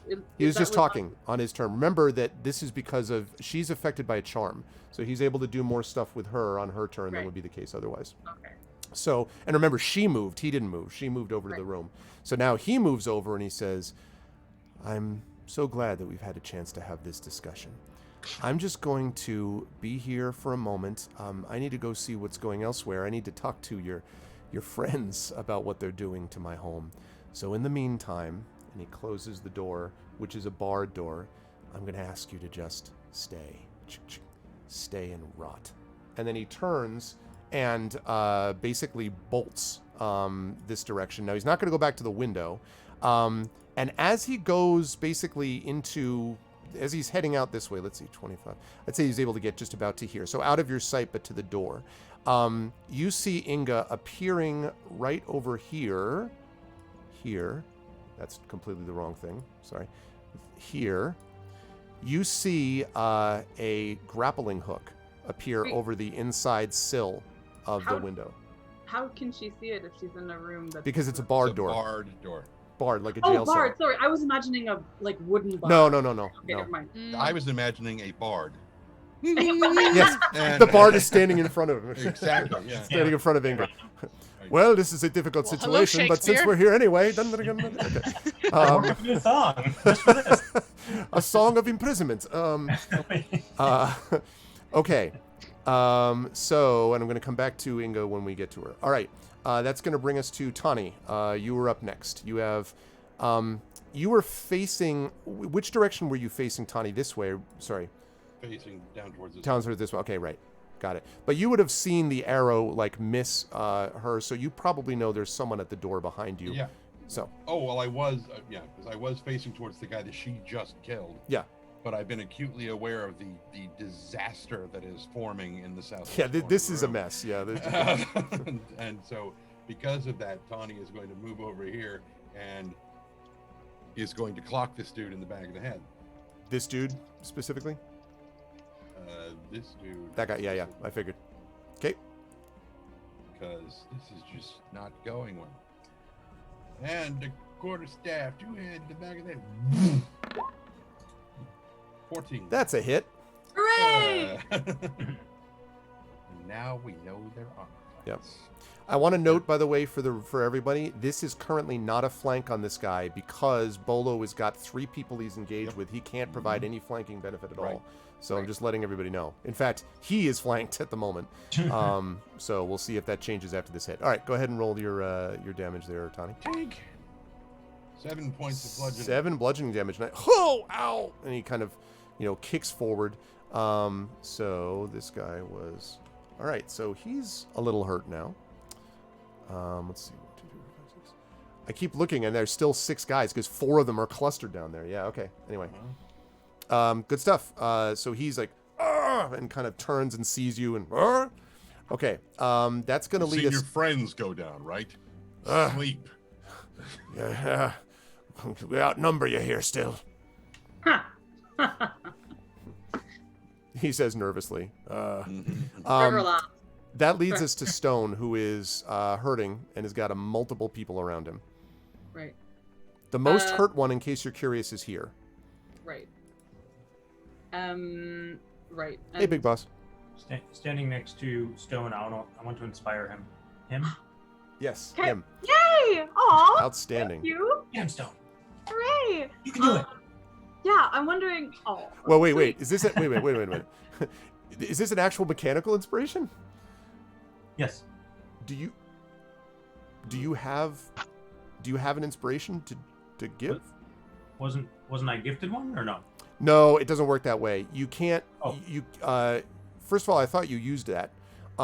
Because no, I tried to do it on me, but I couldn't because I can't use it on myself. Oh, I see. So someone else did that. Yeah. So the thing is, you can't take an inspiration. You can't convert it that way. If you have an inspiration, it means you can use it for an action of yours. But the inspiring that we're talking about is Amal supports the channel, so she gets a inspiration that is an actual outside of game inspiration, which she can use for you. But okay. you were given it by a Rudnell. So what can I do with the thing that I was gifted? Well, when it comes to your turn, you can use it. No. He was gifted. Are you talking about what you were gifted in the He chat? is inspired. You don't have an inspiration to give to someone else. You are inspired. You are inspired, so But you can use that to get advantage on attack or a saving throw or an ability check of yours. Okay, Wait, didn't we house rule that we can give our inspiration to other characters? No, I don't. I wouldn't allow that house rule. You can use if you have the ability as a person to inspire someone because you support the channel at a certain level, then you can give that to anyone you want as long as it's not you. But if you have been inspired by someone, given inspiration, you can't transfer it because it would be impossible for me to keep control of. I would not house rule it any other way. Brad, just correct me if I'm wrong on this, but were you talking about that, about Bolo having been inspired, or were you talking about the fact that there was the hype train going on and that someone gave gifts? Yeah, but it's not a high enough support. The latter. Yeah, okay. No, he doesn't. But you have to be tier 2. It's not a high enough level to support it. Okay. Sorry. That's fine. Yeah. We don't have to belabor it anymore. Okay, Stone's turn. That's okay, yes, but Stone still super appreciates, I'm going to say, the words of encouragement. You are a good boy. You really are. Ears perk up. I don't know. Clearly I have forgotten how combat works because I haven't used any of River's cool Songs of Slaying or anything like that, which usually would be the thing to lead with, but absolutely have not because especially your Gleam of Terror. Yeah. But anyway, it's not her turn right now anyway. Yeah, exactly. I was thinking Gleam of Terror or something. But Stone just gets it in his eye, the gleam of yeah. But anyway, I just want to look at this sheet for a second. Yeah, I brilliantly did not even put how many times per short rest I can use Gleam of Terror, so I can't remember. Anyway, point is, it's Stone's turn. So this guy is the most damaged. Yes. So again, I think Stone's goal here is to attack and keep trying to get closer to River. And Okay. Tawny, is the shifting thing something he can still do? Like, can he be moving with whilst also attacking? Well, I mean, if he wants to get closer to River, then you'd probably be shifting up here to attack, I would guess. You could do that as a 5-foot thing, yes. You could move up here, and then attack, well, whoever, I guess, this guy or this guy.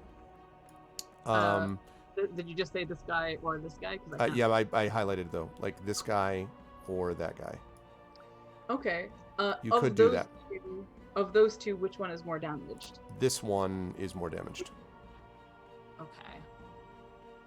Oh, wait, really? So this guy isn't damaged at all? Right.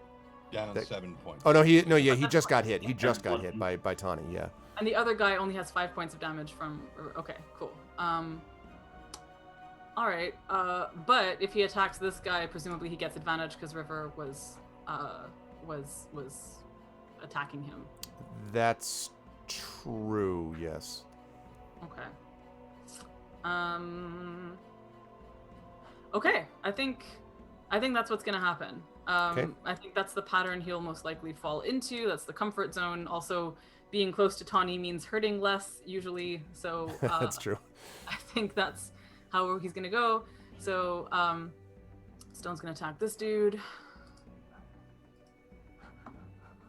Supported in his heart, if not mechanically, by Bolo's words of cheer. Nice. Yeah, that will hit. Absolutely. Ah. Yay. 8 damage on this dude. Okay, on this one here, right? Yep. Okay. Yeah, and he was the most damaged. No, sorry. He's at 13 damage now. He was right. That's right. Yep. So, all right. So he is definitely.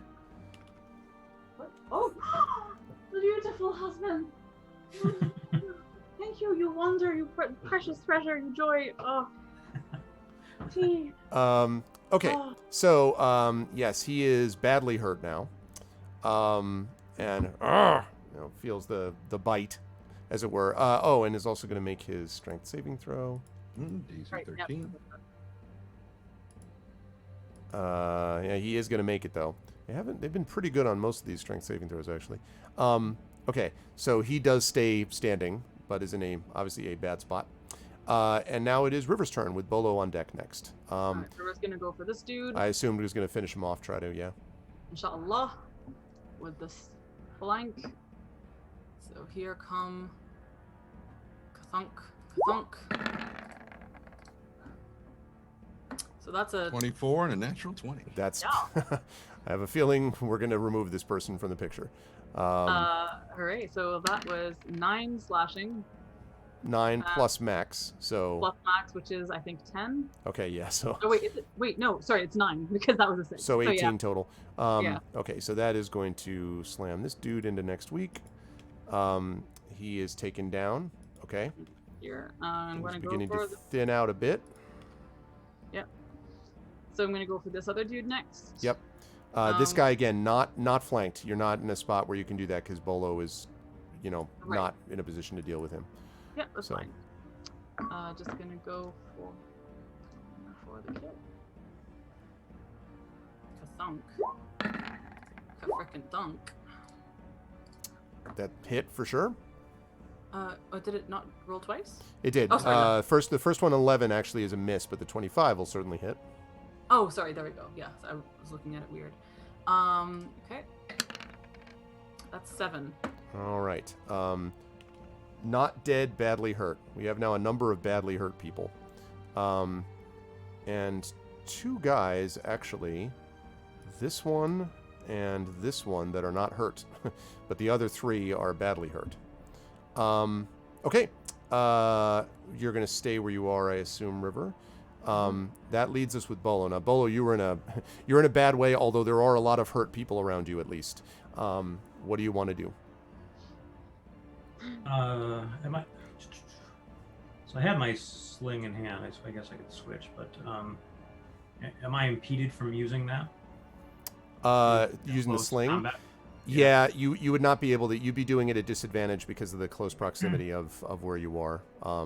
unless you were able to move somewhere, but that would provoke attack. So probably All you're right, not in a I spot to will- do that. I would just use my. Would it be something Vola would do to try and like tangle up someone's legs, being extremely short? And I don't know. That dude up top, but I don't know. Some of that sort of assumes that their stance is close enough for me to do that, and they'd be kind of in a fighting stance right now. I'm just imagining Lord of the Rings and all the times hobbits like Oh yeah, dive Well- between someone's legs. Yeah. and that's why he did Or the like- thing of jumping up on the back. And I, like Tren mentioned before about trying to entangle them with a sling. My feelings on that are the same. I think you can try to do that, but you are going to be letting yourself open to attack if you do, because it's not as Yeah. easy as actually using a bolo whip, for example. He's kind of Bolo is freaking out at the moment. He's not used to this kind of stuff.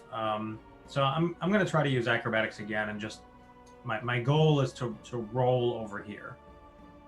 And I know I'll be provoking attacks by doing that, but I have to get out of this. I gotcha. 4 guys around me, and I'm just freaking out. Let's have you make the acrobatics check first. That'll have an effect, I think, on what they're able to do with you.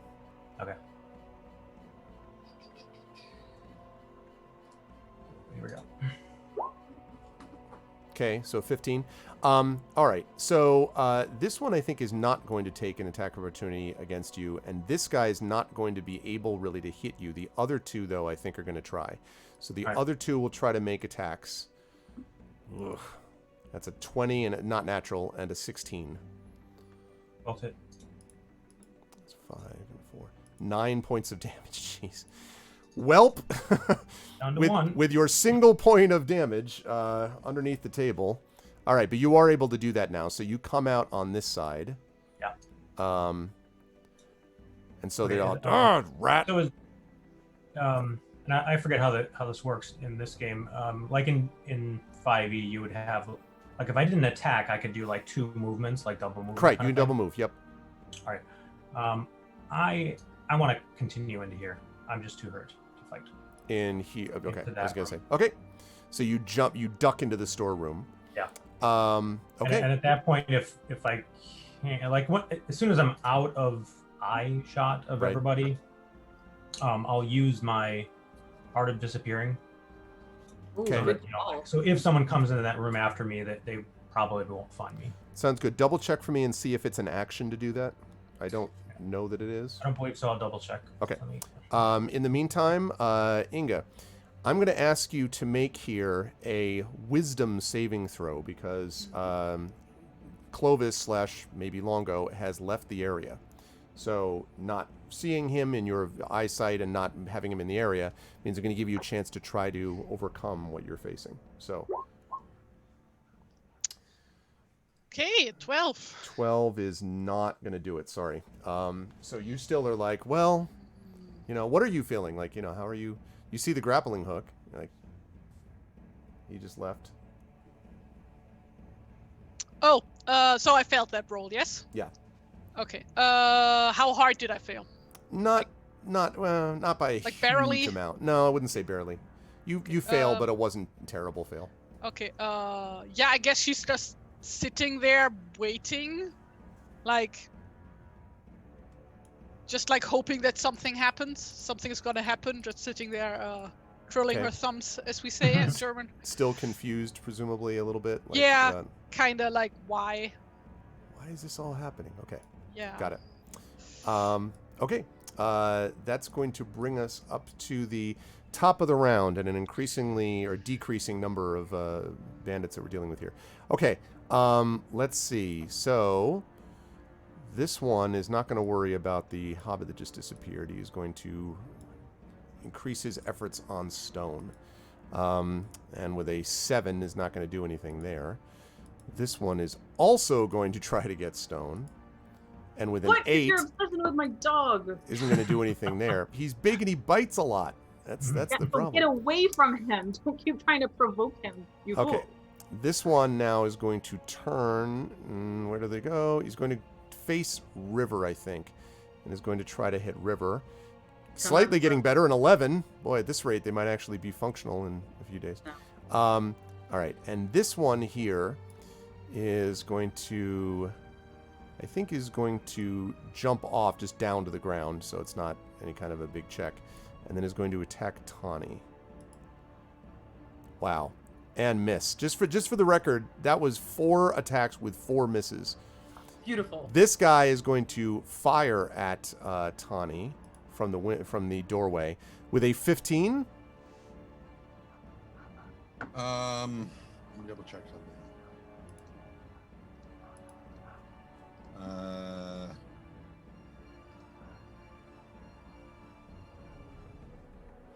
Because of my armor's abilities, the Mountain's Hide, Ancient Close Fitting. Right.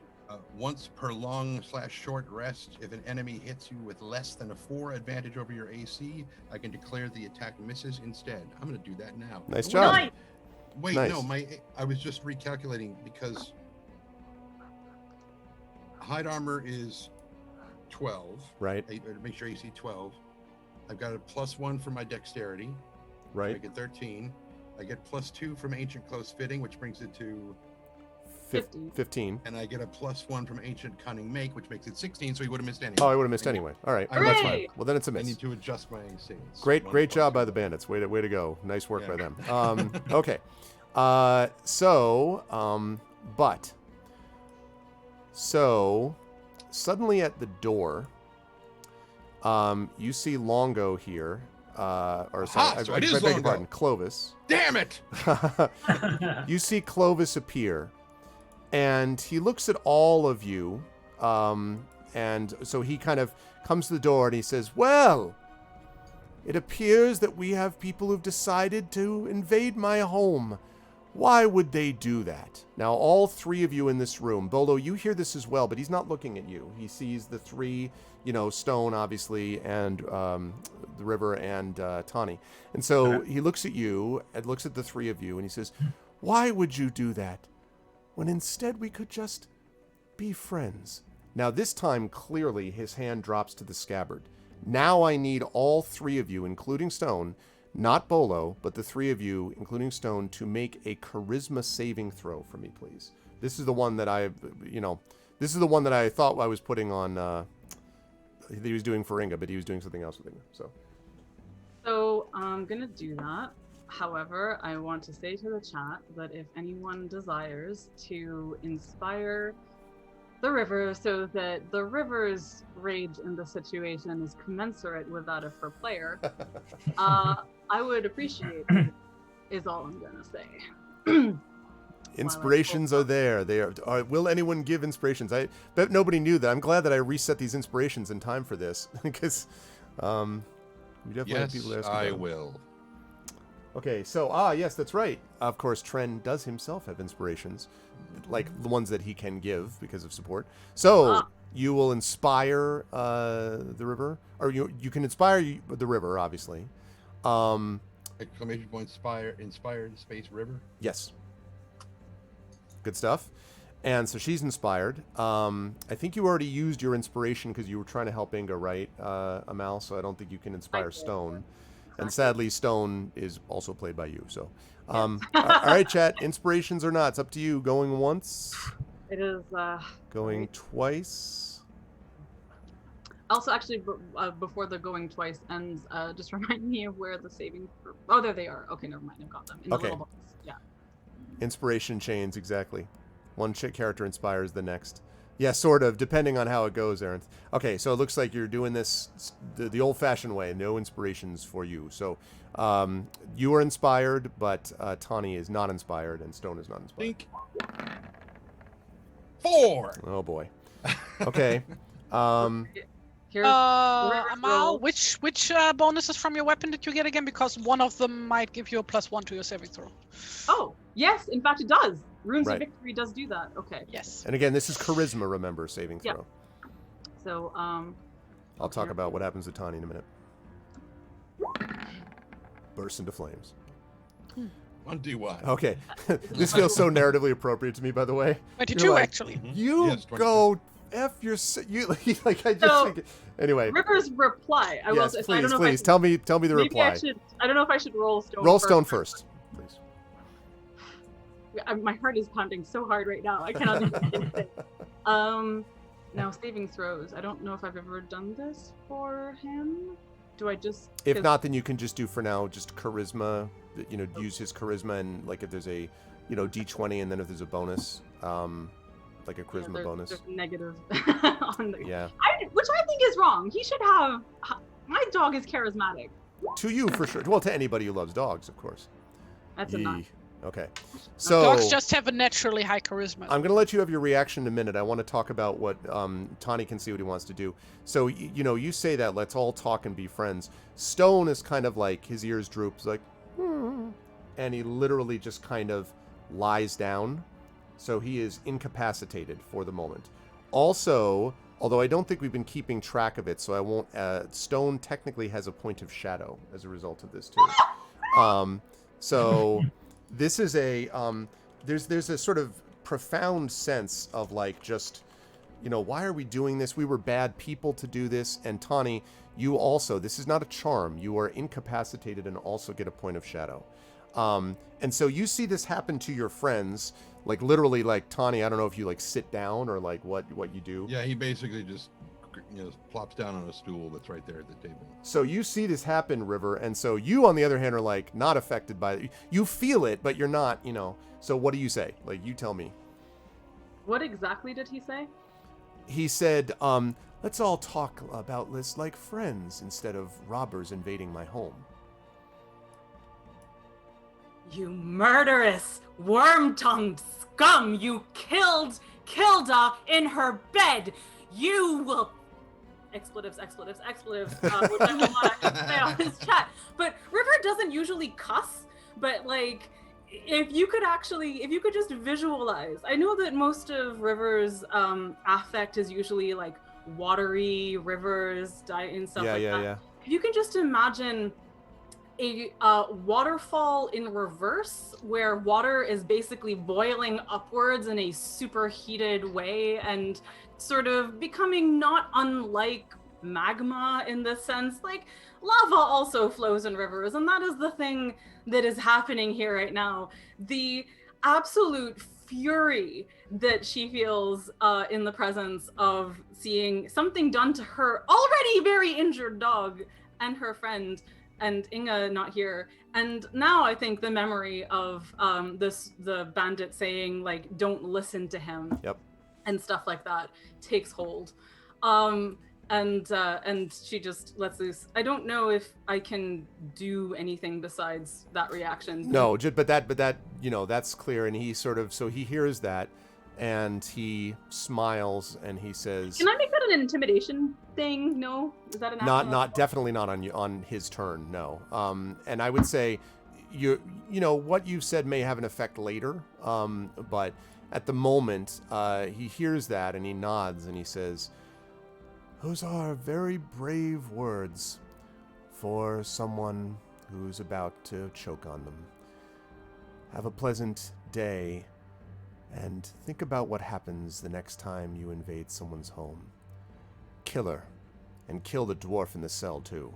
And he turns and starts moving out this way. Now, when he gets here, Bolo, I would say that he is more than a little surprised to see you, like, comes across you. Does he see him? Does he see him? Oh, that's actually a good point. No, I guess he wouldn't, would he? What? I was actively trying to hide. I looked for the thing. It said I do have to expend. It says expend an inspiration to use that trick, but I can just sort of plain hide too. Yeah.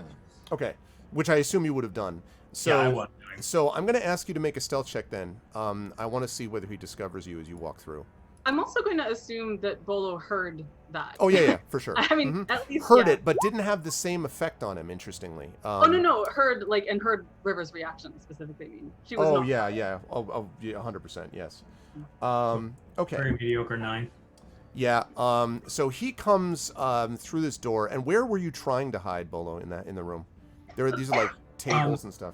Yeah, I mean, I'm small, so I would have been like under this table, for the time being. That's about as far as I could have gotten. So he goes through the door, basically this way, and then he pauses and he looks and he says, Oh, really? And he sees you, and he says, Interesting. The last rat in the trap, I suppose. I'm going to be leaving now, and you're going to let it happen. Or I'm going to kill you, and you can die along with your friends. Okay, now he's gone about as far as he can go. I would say, let me see, 10, 20. Yeah, so he's gone about there. Okay, so that was his turn. Also, in case anyone in chat is curious, I'm aware of the time. We're going to have to bring this to a close soon. I would really love to get this combat finished, but we'll see. So that's going to bring us to... The incapacitated. The incapacitated Tani. Now, the one thing is you can, at the end of your turn, you can make another charisma saving throw. So you can make a charisma saving throw now to end this effect. 16. 16 actually does it. So you kind of shake it off, and you're like, why am I sitting on this stool? But you can't take any other action yet until your next turn. But that is shaken off. Now we have Stone, who again doesn't get to move, but can also try to shake it off. So you're going to make that identical check again, Amal, for him.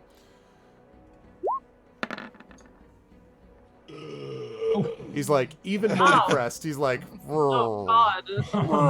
My new master left. Not only am I a bad boy, she's a bad boy too, according to him. We're all bad boys. We're all bad boys. No. That leads us to the river. The river, okay, River, it's your turn, and you can act how you want. You got still 5 live, not unconscious bandits here, so. Okay. Yeah. No. What she's gonna do is a fucking effect. Whirlwind! The time has come, my friends. It's Moon Tiara magic time. I'm sorry. Let me just.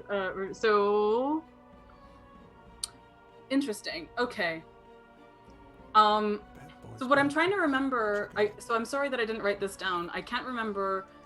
I'm pretty sure that Flame of Hope you get to use like once a big something, and Gleam of Terror gets refreshed after every short rest. I think. That could be. I need to check it again, but that sounds right. Straight up, I'm pretty sure I haven't used Flame of Hope yet. Right. However, so I'm just gonna. Seems like a good time. This is the thing. So Flame of Hope. Allies lose frightened, gain inspiration, and heal 1d6 plus 3. Mm-hmm. But Gleam of Terror makes people frightened. So I see. Wisdom and I don't know that I don't know if Flame of Hope would actually help shake the bad thing that it wouldn't because it's incapacitation, not frightened. I think Gleam of Terror makes more sense narratively for her right now because she is so goddamn furious. Yeah, I would assume. So especially after that rant. Exactly. So she is going to so she picks up, she's bloody and furious, and picks up and lifting both her axes and clangs them together in Gleam of Terror. And for bonus measure, screams a blood-curdling battle cry as she does so. Okay. So that should force a wisdom save versus DC 15 plus proficiency bonus, which I think is 3. So for all of the ones in that range too? In the how many creatures? I want to say it's 3 because of that's the wisdom bonus, but I cannot. I should have this actually written here, but I didn't. So it just says forces wisdom save. So I'm pretty sure it's 3 because that makes sense for everything is the wisdom bonus here. But I'm not 100% sure if you want to double check that. I am. Do you have Gleam of Terror there by chance, Terry? Gleam of Terror forces up to wisdom modifier to make a wisdom save. Okay. DC 15 plus proficiency mod. Okay, so then it would be If fail, frightened, and recharges on a short or long rest. Okay, so that makes sense. So then 3. So are we talking these 3 in this circle right here? Are these the 3? Yeah, I'm thinking the 3 closest. Okay. That are around the stone. Yeah. The ones around stone. Exactly. Okay, and I'm sorry, the DC I'm trying to get, the difficulty is what? 15. Okay. It's 15 plus 3. Okay. The one closest to you makes it with a 17. That does not make it. Oh, it's an 18. An 18. Yes. Oh, okay. Well, then no, they all fail. Yeah. So they are all just like, okay, where's the fear? Give me the fear. Give me the fear. Run after Longo and tangle him up if you need to. And then again, and then one last time for the road. Okay, so they're all freaked out and frightened. And that was one action. Yeah. I get to take 2. Yep. So there are still these two, this guy and this guy. But I really think she's gonna... God, what's she gonna do? Is she gonna dash after Longo? Or is she gonna attack this other guy who is not frightened? Damn it. I mean, I will say that if she ran straight through them, at the moment they wouldn't take attacks because they're freaked out by her. So you could bowl your way through them because Tani's buffering against the non-frightened one. I'm just saying that you could do that if you want. And what is my move? I need to Probably 30. Now you're only going to be able to just move there. You can't actually do anything to him when you get there. Because I've already Yeah. taken one action, right? Yeah, Right. so it's 30. So 2 attacks per round. Right, but my Gleam of Terror was, I think, one Right. attack, right? Yeah. So, So I you've got- actually, yeah, so that's 19, and then but I think that makes it. I mean, I think right, but I don't think you're gonna get all the way there. You got to push through these guys still, and you're moving around the table. So I think if I think you're able to get into this room about there-ish. You're probably still not quite on top of him, but pretty close. Okay, and then that's got to be my action. I can't take another attack. Yeah, I'm not gonna. Yeah, I don't think you're gonna take an attack on this one when you've also done the other thing and run through them. But you're there, and you can also just be like, "Yo, angry." Stop where you are, criminal. Yeah, exactly. Can I just like be really scary? Oh, of Can course. I, I mean, please. Naturally. Yes.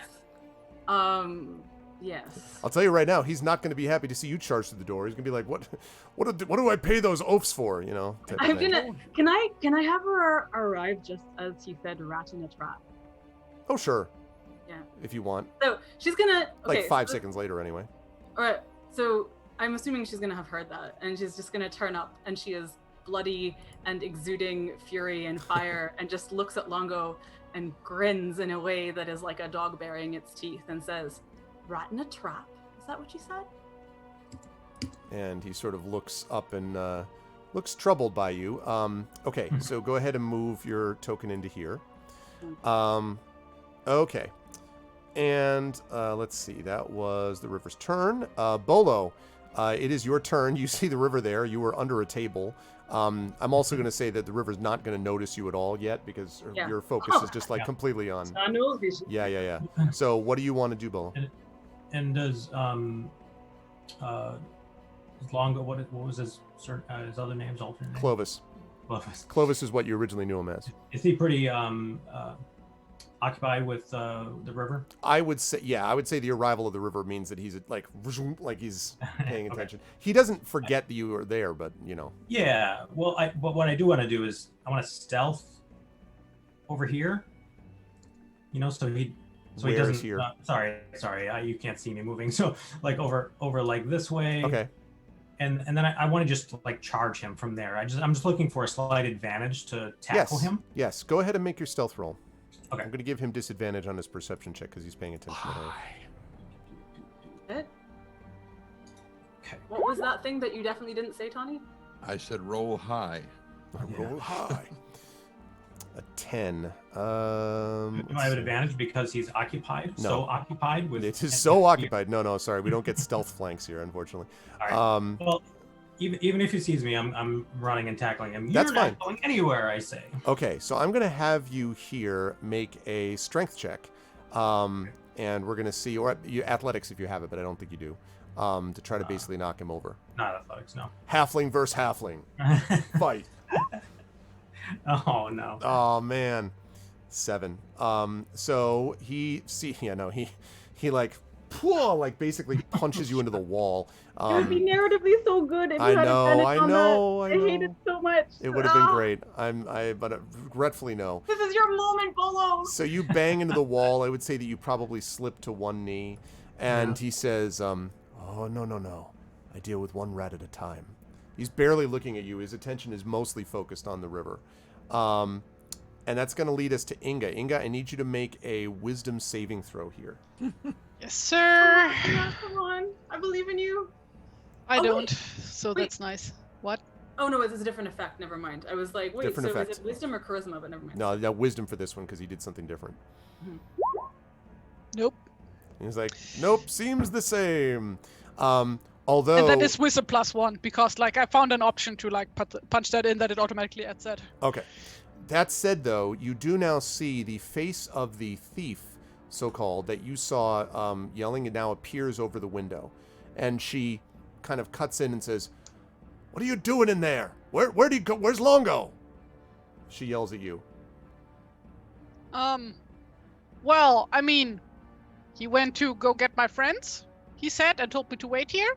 To what? And And she's like, do something with her, she says to someone over her shoulder, and she bolts for the door. No, not that. Don't shoot her. He's like, yes, ma'am. Like, no. Okay. I want to show you something. Like, look how tiny this pencil is now. Yeah. It's like if Bolo were a pencil. It's the tiniest pencil. Okay. Tiniest pencil.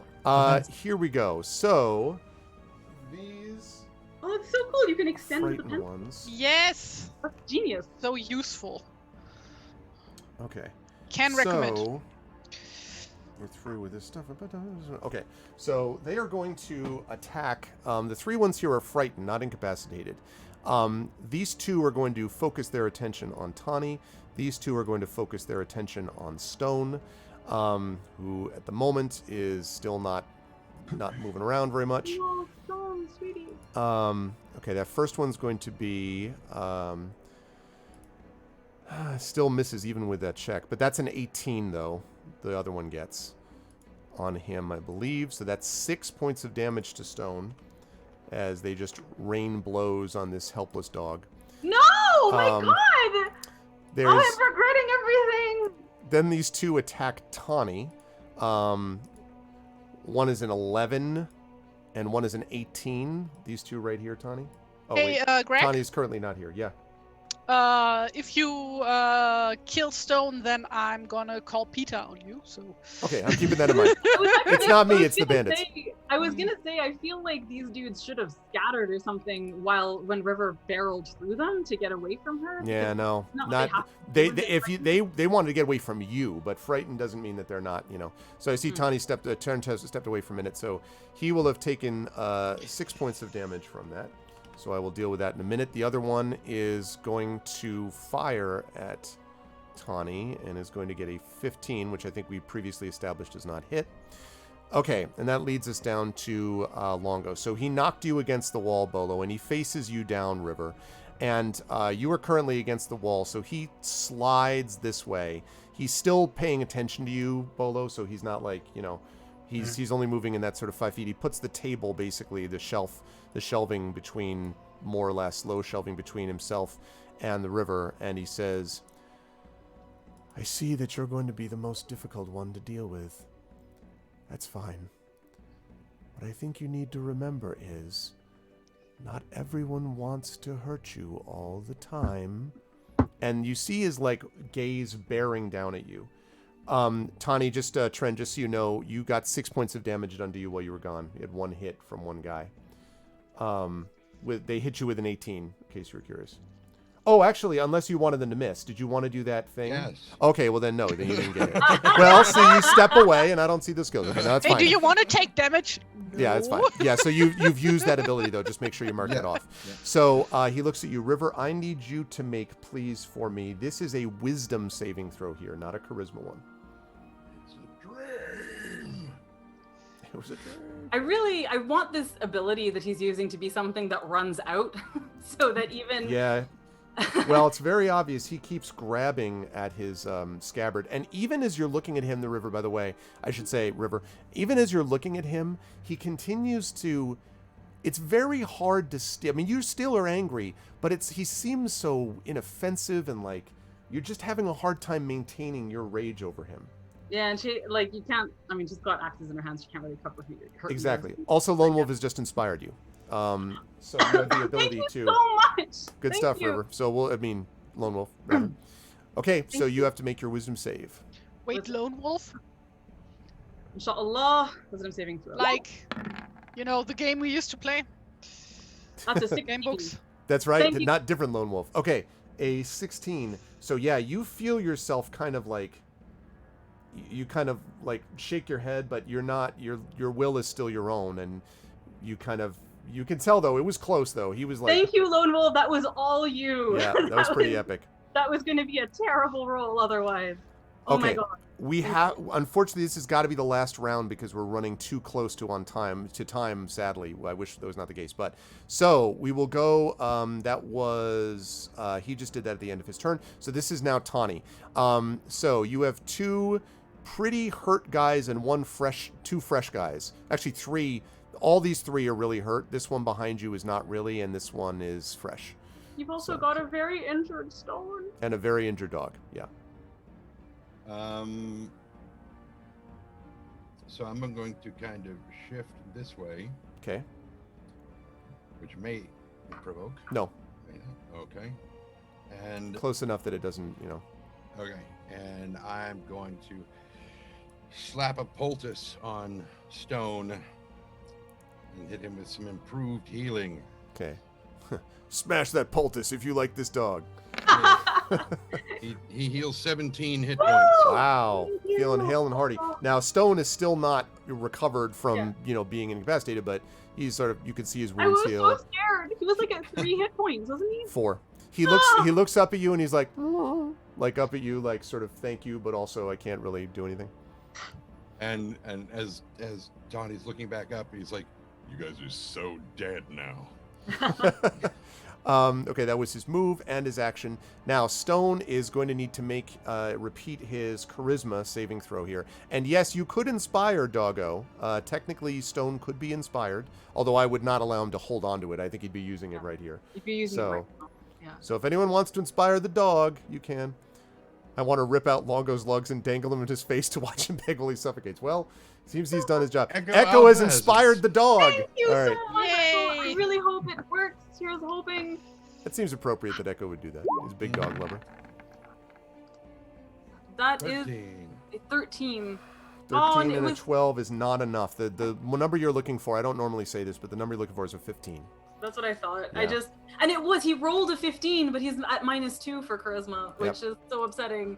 But thank you so much, Echo. Thank you all the same. Yeah, it was a good... So he just kind of... Poor Okay. Stuart. River, you see the situation. Your will is still your own. You see Longo looking a little uncomfortable at the fact that he apparently did not successfully, take out the... what he thought was going to happen. I want to attack Longo directly in his horrible wormy face. In his face. Like literally. In this face? In This his face. I want to be clear. This face. This face, which I'm that face. All right, I want it to take vertical slashing. All the kathunks are aimed directly Directly at his face. Okay, you Stupid, leap... squashed Ichabod Crane face. Exactly. You leap forward to attack this inoffensive. Now, here's the thing. While he is dealing... I don't want to tell you what he's dealing with, but you know he has some kind of power. Mhm. You have disadvantage on your attack rolls against him. He has a particular quality that makes it, as I told you, very hard to maintain the rage. Something about him. So, you can do all of this, and those can be... If you get an inspiration or something, you can compensate for the disadvantage, and it's just regular, flat. But it's all attack rolls against him have disadvantage. God damn it. Also, Rudinell has inspired you. Oh my God, you guys! Rudinell's like, rip out his heart. Rip out his heart. Kill this bastard. Thank you so much. Okay, here we go. Gonna just go for it. She doesn't know she's got disadvantage on him. She just knows she has to attack him Right. and get him down. So that means And just make him flat. stop No advantage talking. on him. You got that, right? Yeah, This is compensating. exactly. Yeah. Okay. Do it. Hit him with great prejudice And furious anger. and furious anger. Kafunk. Name is the Lord. 18 will hit, 10 will not. Okay. Remember, she's going for his face. Yeah, no, I've 8. definitely. So that's 1 attack. Oh! You hit him in the face. I Slash want to him. knock his teeth out and then rip his tongue out. I don't know if she can actually rip his tongue out. That might be a... Can she, slice his A little tongue? more involved. No. Yeah, I mean, listen, I would like to keep in mind that if we get too gruesome, there are shadow points floating around for people who do things a little. Hey, I wish don't to think- rip out his spine and say I mean- fatality, like, you know. This is a tactical move. A tactical move to Tactical. make him stop hurting people. It is altruistic. I got you. ultimately. I got you. But anyway, so that was one attack. Yep. I'm actually wondering if. And you're right next to him, melee, right? I Yeah. assume. Okay. I'm actually wondering if there's something she can do to like smother him or cover his face. She's She could grapple him, but you know, you could certainly try to grapple him. But that's not a you know, damage attack. That's just trying to get into the ground. Right. What and does the inspiration only apply to the first attack? Yeah.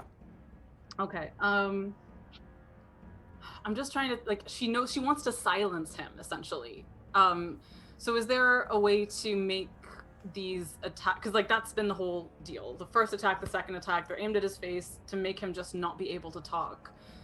Right.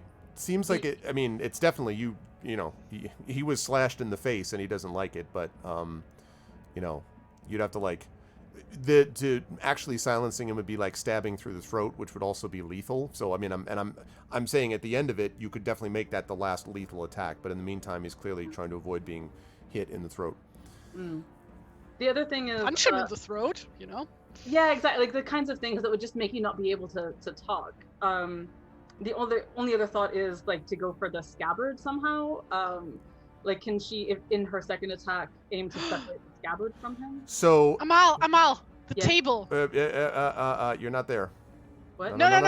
But remember the table and the condiments on the table. What does Pepper do? She's Throw beyond that pepper in What do his you face mean? and he gets a sneezing I wish, fit. but she is actually beyond that table. I don't Yeah, think she's beyond that table. Also, what do you mean no, and then proceed to give her advice anyway? You do not say anything. You're not there. All right. Yeah, You sit in a jail cell and contemplate your sins. Okay. So, Without sin. without sin. Okay, Because, like- so, yeah, but you could, I mean, the only thing I can, yeah, I can't tell you what to do. The best thing, as far as the scabbard is concerned, so the scabbard is around his belt. I'd say that you could try to, how do you do this? I could imagine something where you try to cut at the belt or cut at the scabbard. I'd say that doing that is going to be a difficult thing to do based on, you know, it's around his waist and everything. If you just attack him normally, you're also just attacking to do damage. So, but it might be something where getting it away from his person, but it is belted like a scabbard would be, you know, around his waist. So you would have to cut it away. Okay, no, here's what I think is going to happen. Okay, so I think that while she's actually curious, I know. Oh, and Triffid has just gotten redeemed the last Arvanon Inspiration and Inspired River. So whatever you're going to do, thank you, Triffid. You are inspired to do it. And this is going to be, I think, the last action because we're actually at a quarter to the hour, so I'm really running over time. So my question quickly, this is just technical, but like, does attacking the scabbard count as attacking him? Is it subject to the same disadvantage? Yes, but it's going to be at an additional minus because you're literally trying to target. You know what I mean? It's She's like just target on gonna- top of It's target. a called shot. Yeah. So what she's gonna do instead, attack him regularly at no disadvantage, Right. and just shout, "Bolo, get his scabbard." Oh, okay. Got it. Okay.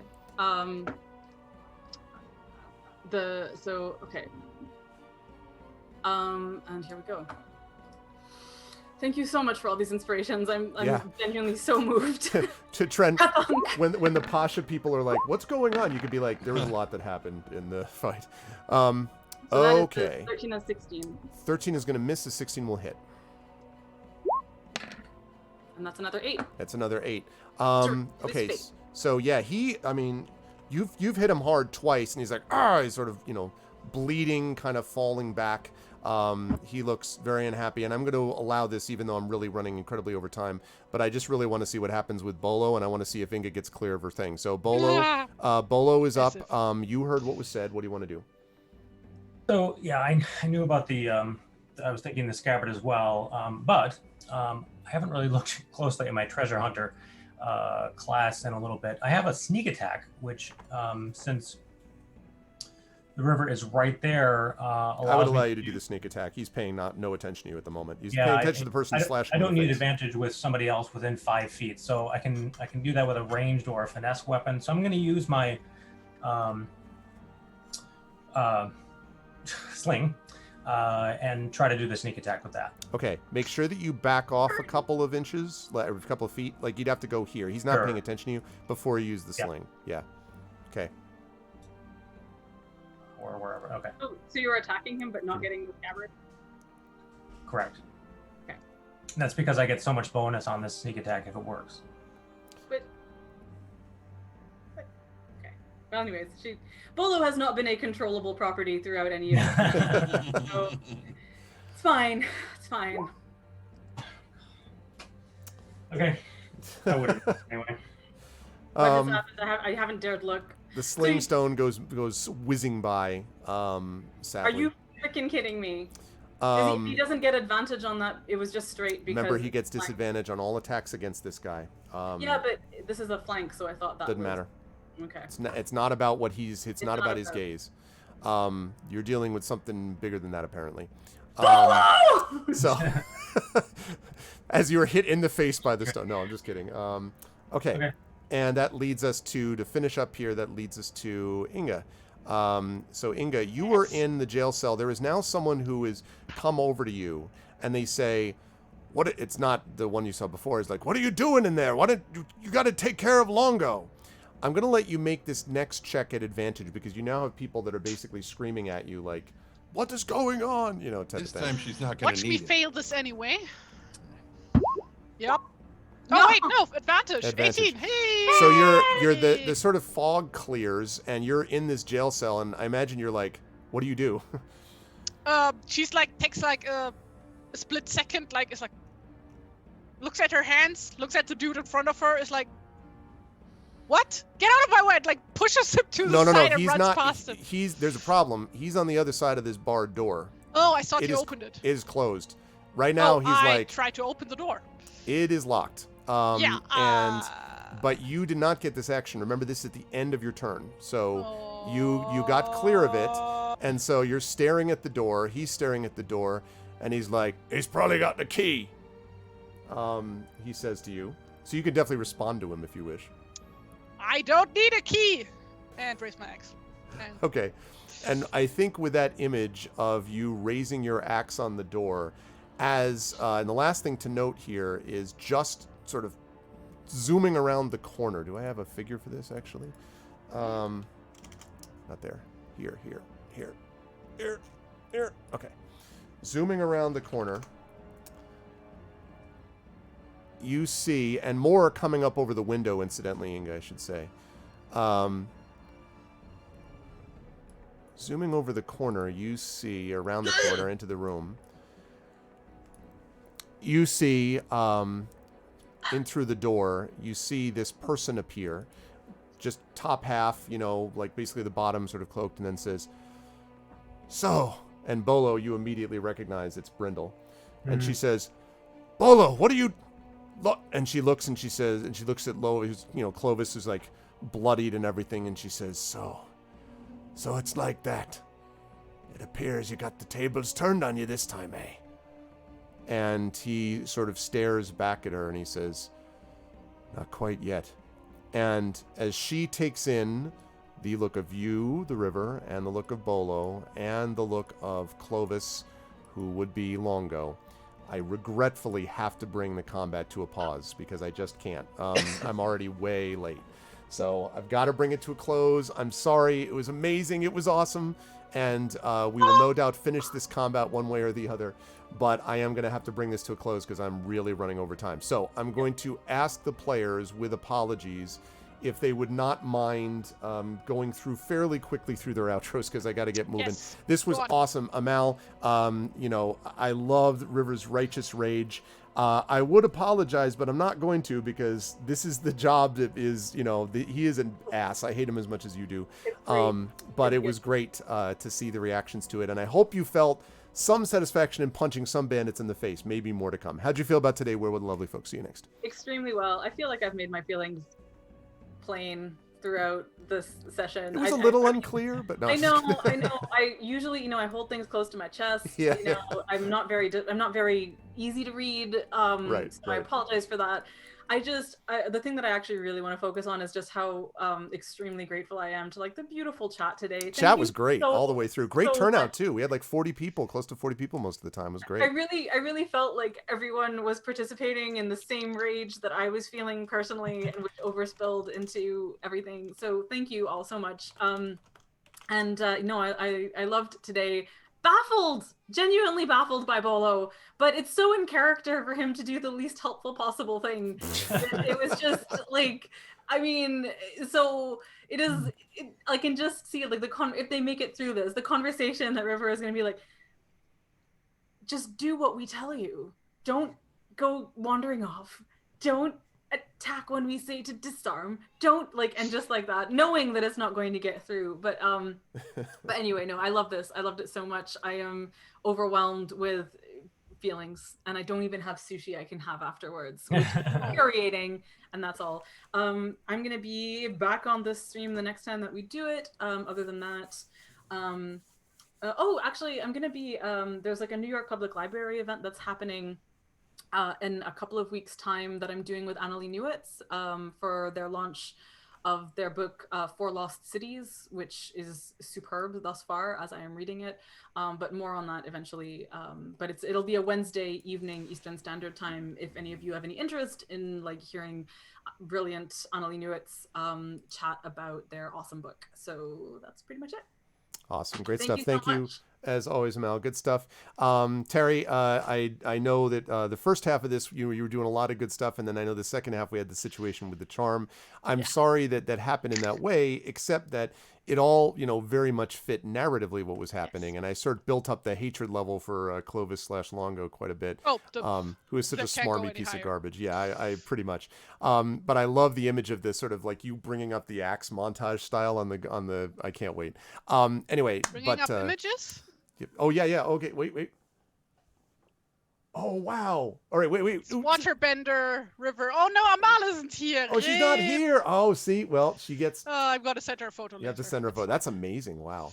How'd you feel about today, Terry? When and where will the lovely folks see you next? Oh no, today was fine and fun, and like I mean I was like not able to do a lot, but like that happens. It's fine. It happens. Doesn't happen Sometimes much to you you roll like an ass, so it's I live. But yeah, hopefully we'll have my revenge next session, which can't come soon enough. But yeah, other than that, next time you guys are gonna see me here next Tuesday if I'm not wrong. Yes, that's right. For Gamebook live stream. For the Gamebook live stream. Yep. That's right. Yeah, not for AME, Brad. I think AME is the one after that. Okay, quick show Amal's thing quickly. Amal, look, she made this for you. Waterbender River. She's muted. She's so beautiful. It's so beautiful. Thank you so much. So blurry. It's fine. Waterbenders are absolutely my benders of choice. So obviously. Yeah. I don't know. Really? Yeah, I know. Hey, I had not considered, but yeah. Gamebook live stream. Something ninjas. I forgot the name. Something with ninjas. Next week here. The Way of the Assassin is what you're looking at. Way of the Assassin, yeah. right. Or no, I'm sorry. Way of the Tiger Assassin. Way of That's the Tiger, what it is. yes. Yeah. Also here, also at the same time that this stream starts. So that's me, and you guys can find me on Instagram and on Twitter at TariTunes, where I post my art and stuff. So that's me. Awesome. Thank you as always, Terry. Great stuff. I can't wait for next week and for AIME with you again in a few weeks. Yes. Brad, very eventful session for Bolo today in a lot of ways. And Bolo did, I mean, again, that whole thing going on in the southeastern corner with felt so Bolo to me, on top of a table, underneath the table, like all of this stuff. Like it felt very much, I loved the visual of all of it that was going on. And, literally, you probably should have been unconscious. Like I didn't even realize until I looked at it that I was like, oh, they did 9 out of 10 points of damage to you on your way out. That's, So anyway, it was close, but you're still kicking one way or the other. How'd you feel about today? Where will the lovely folks see you next? Yeah, Bolo's a little bit down. He didn't get to do much today. The dice were not friendly, but we're at the low point, so we're ready to come back, and it'll all be worth it in the end. So so I'm looking forward to next time, which will be in a couple of weeks, back here on this channel, same bat time, same bat channel. So nothing in between. I'm looking forward to getting back to it.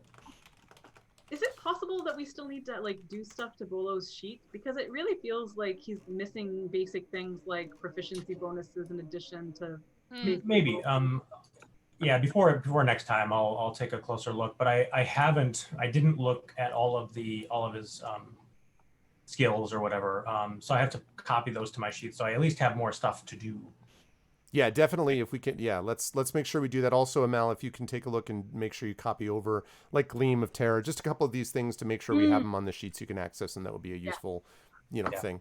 But good stuff, Brad. Thank you. Always a pleasure. And last but certainly not least, Tani, unfortunately, combat-wise, Tani had a lot of things where he was like missing stuff here and there and all this other stuff. But I mean, you had, I felt like a very sort of like stable in terms of like you were a part of what was going on all the time, one way or the other. You did get a major heal in on Stone, which was enormously important, or Stone might be a not currently conscious puppy, and other situations like that. So that was important. You did hit that dude in the back of the head, so there was that. But yeah, a lot of stuff going on. How did you feel about today? Where will the lovely folks find you next? Loved it. They'll see me back here. Good night. Thank you for understanding and being all that. Thank you so much, everybody. I really am so happy to be back playing with this group, and you will see them in a couple of weeks again when we will wrap up with Longo one way or the other, and we will move on to what happens next. Please, chat, can we get some love for the amazing and awesome Trending Sparks, for Brad, for Terry, and for Amal. Thank you so much to all the players. Great stuff, and I will see you folks soon. Bye. Bye for now. Okay. Thank you so much. And a special thanks today to the chat. I mean, first of all, chat was on point all day. Everyone was involved. Secondly, we got like 21 subs today. Just like crazy, crazy stuff. I don't know what's going on with all you people, but no, seriously, thank you so much to chat. You folks did a wonderful job today, and it was really enjoyable. I mean, I really had a lot of fun with this combat, and I think the players will as well. They just have to, once they get through all of it. But I've got to rise up on out of here because it is super late. So no raid today. I'm going to be over in GOG in like a minute. I've never stopped this late. I got to go right now. So I want to thank all of you for an amazing stream. If you like what you saw and heard, please follow the channel. Check the YouTube with !ArvTube, Discord with !ArvCord, Twitter with !ArvTweets, website arvanellarun.com, financially !ArvShop shop for merchandise, !ArvTreon for the Patreon, the sub buttons that so many people use today. Over 100 subs now. Let's keep that going. Thank you so much. And of course, the publishing stuff, !Icarus from Icarus graphic novel, !Library for Tales and Tomes from the Forbidden Library, and of course, !Greyshade KS launching in mid-March. I'm very excited about that. !BLM, Black Lives Matter, again, to affirm and assert the importance of preserving Black lives, and Help Now, the World Health Organization's page on suicide prevention. Really enjoyed this session today. Thank you all so much. Much love to all of you. Best viewers on Twitch. Go over to GOG in just about 5 minutes. I'm going to head over there now. And thanks everybody for being awesome. Much love to all of you, and be good to each other. See y'all soon.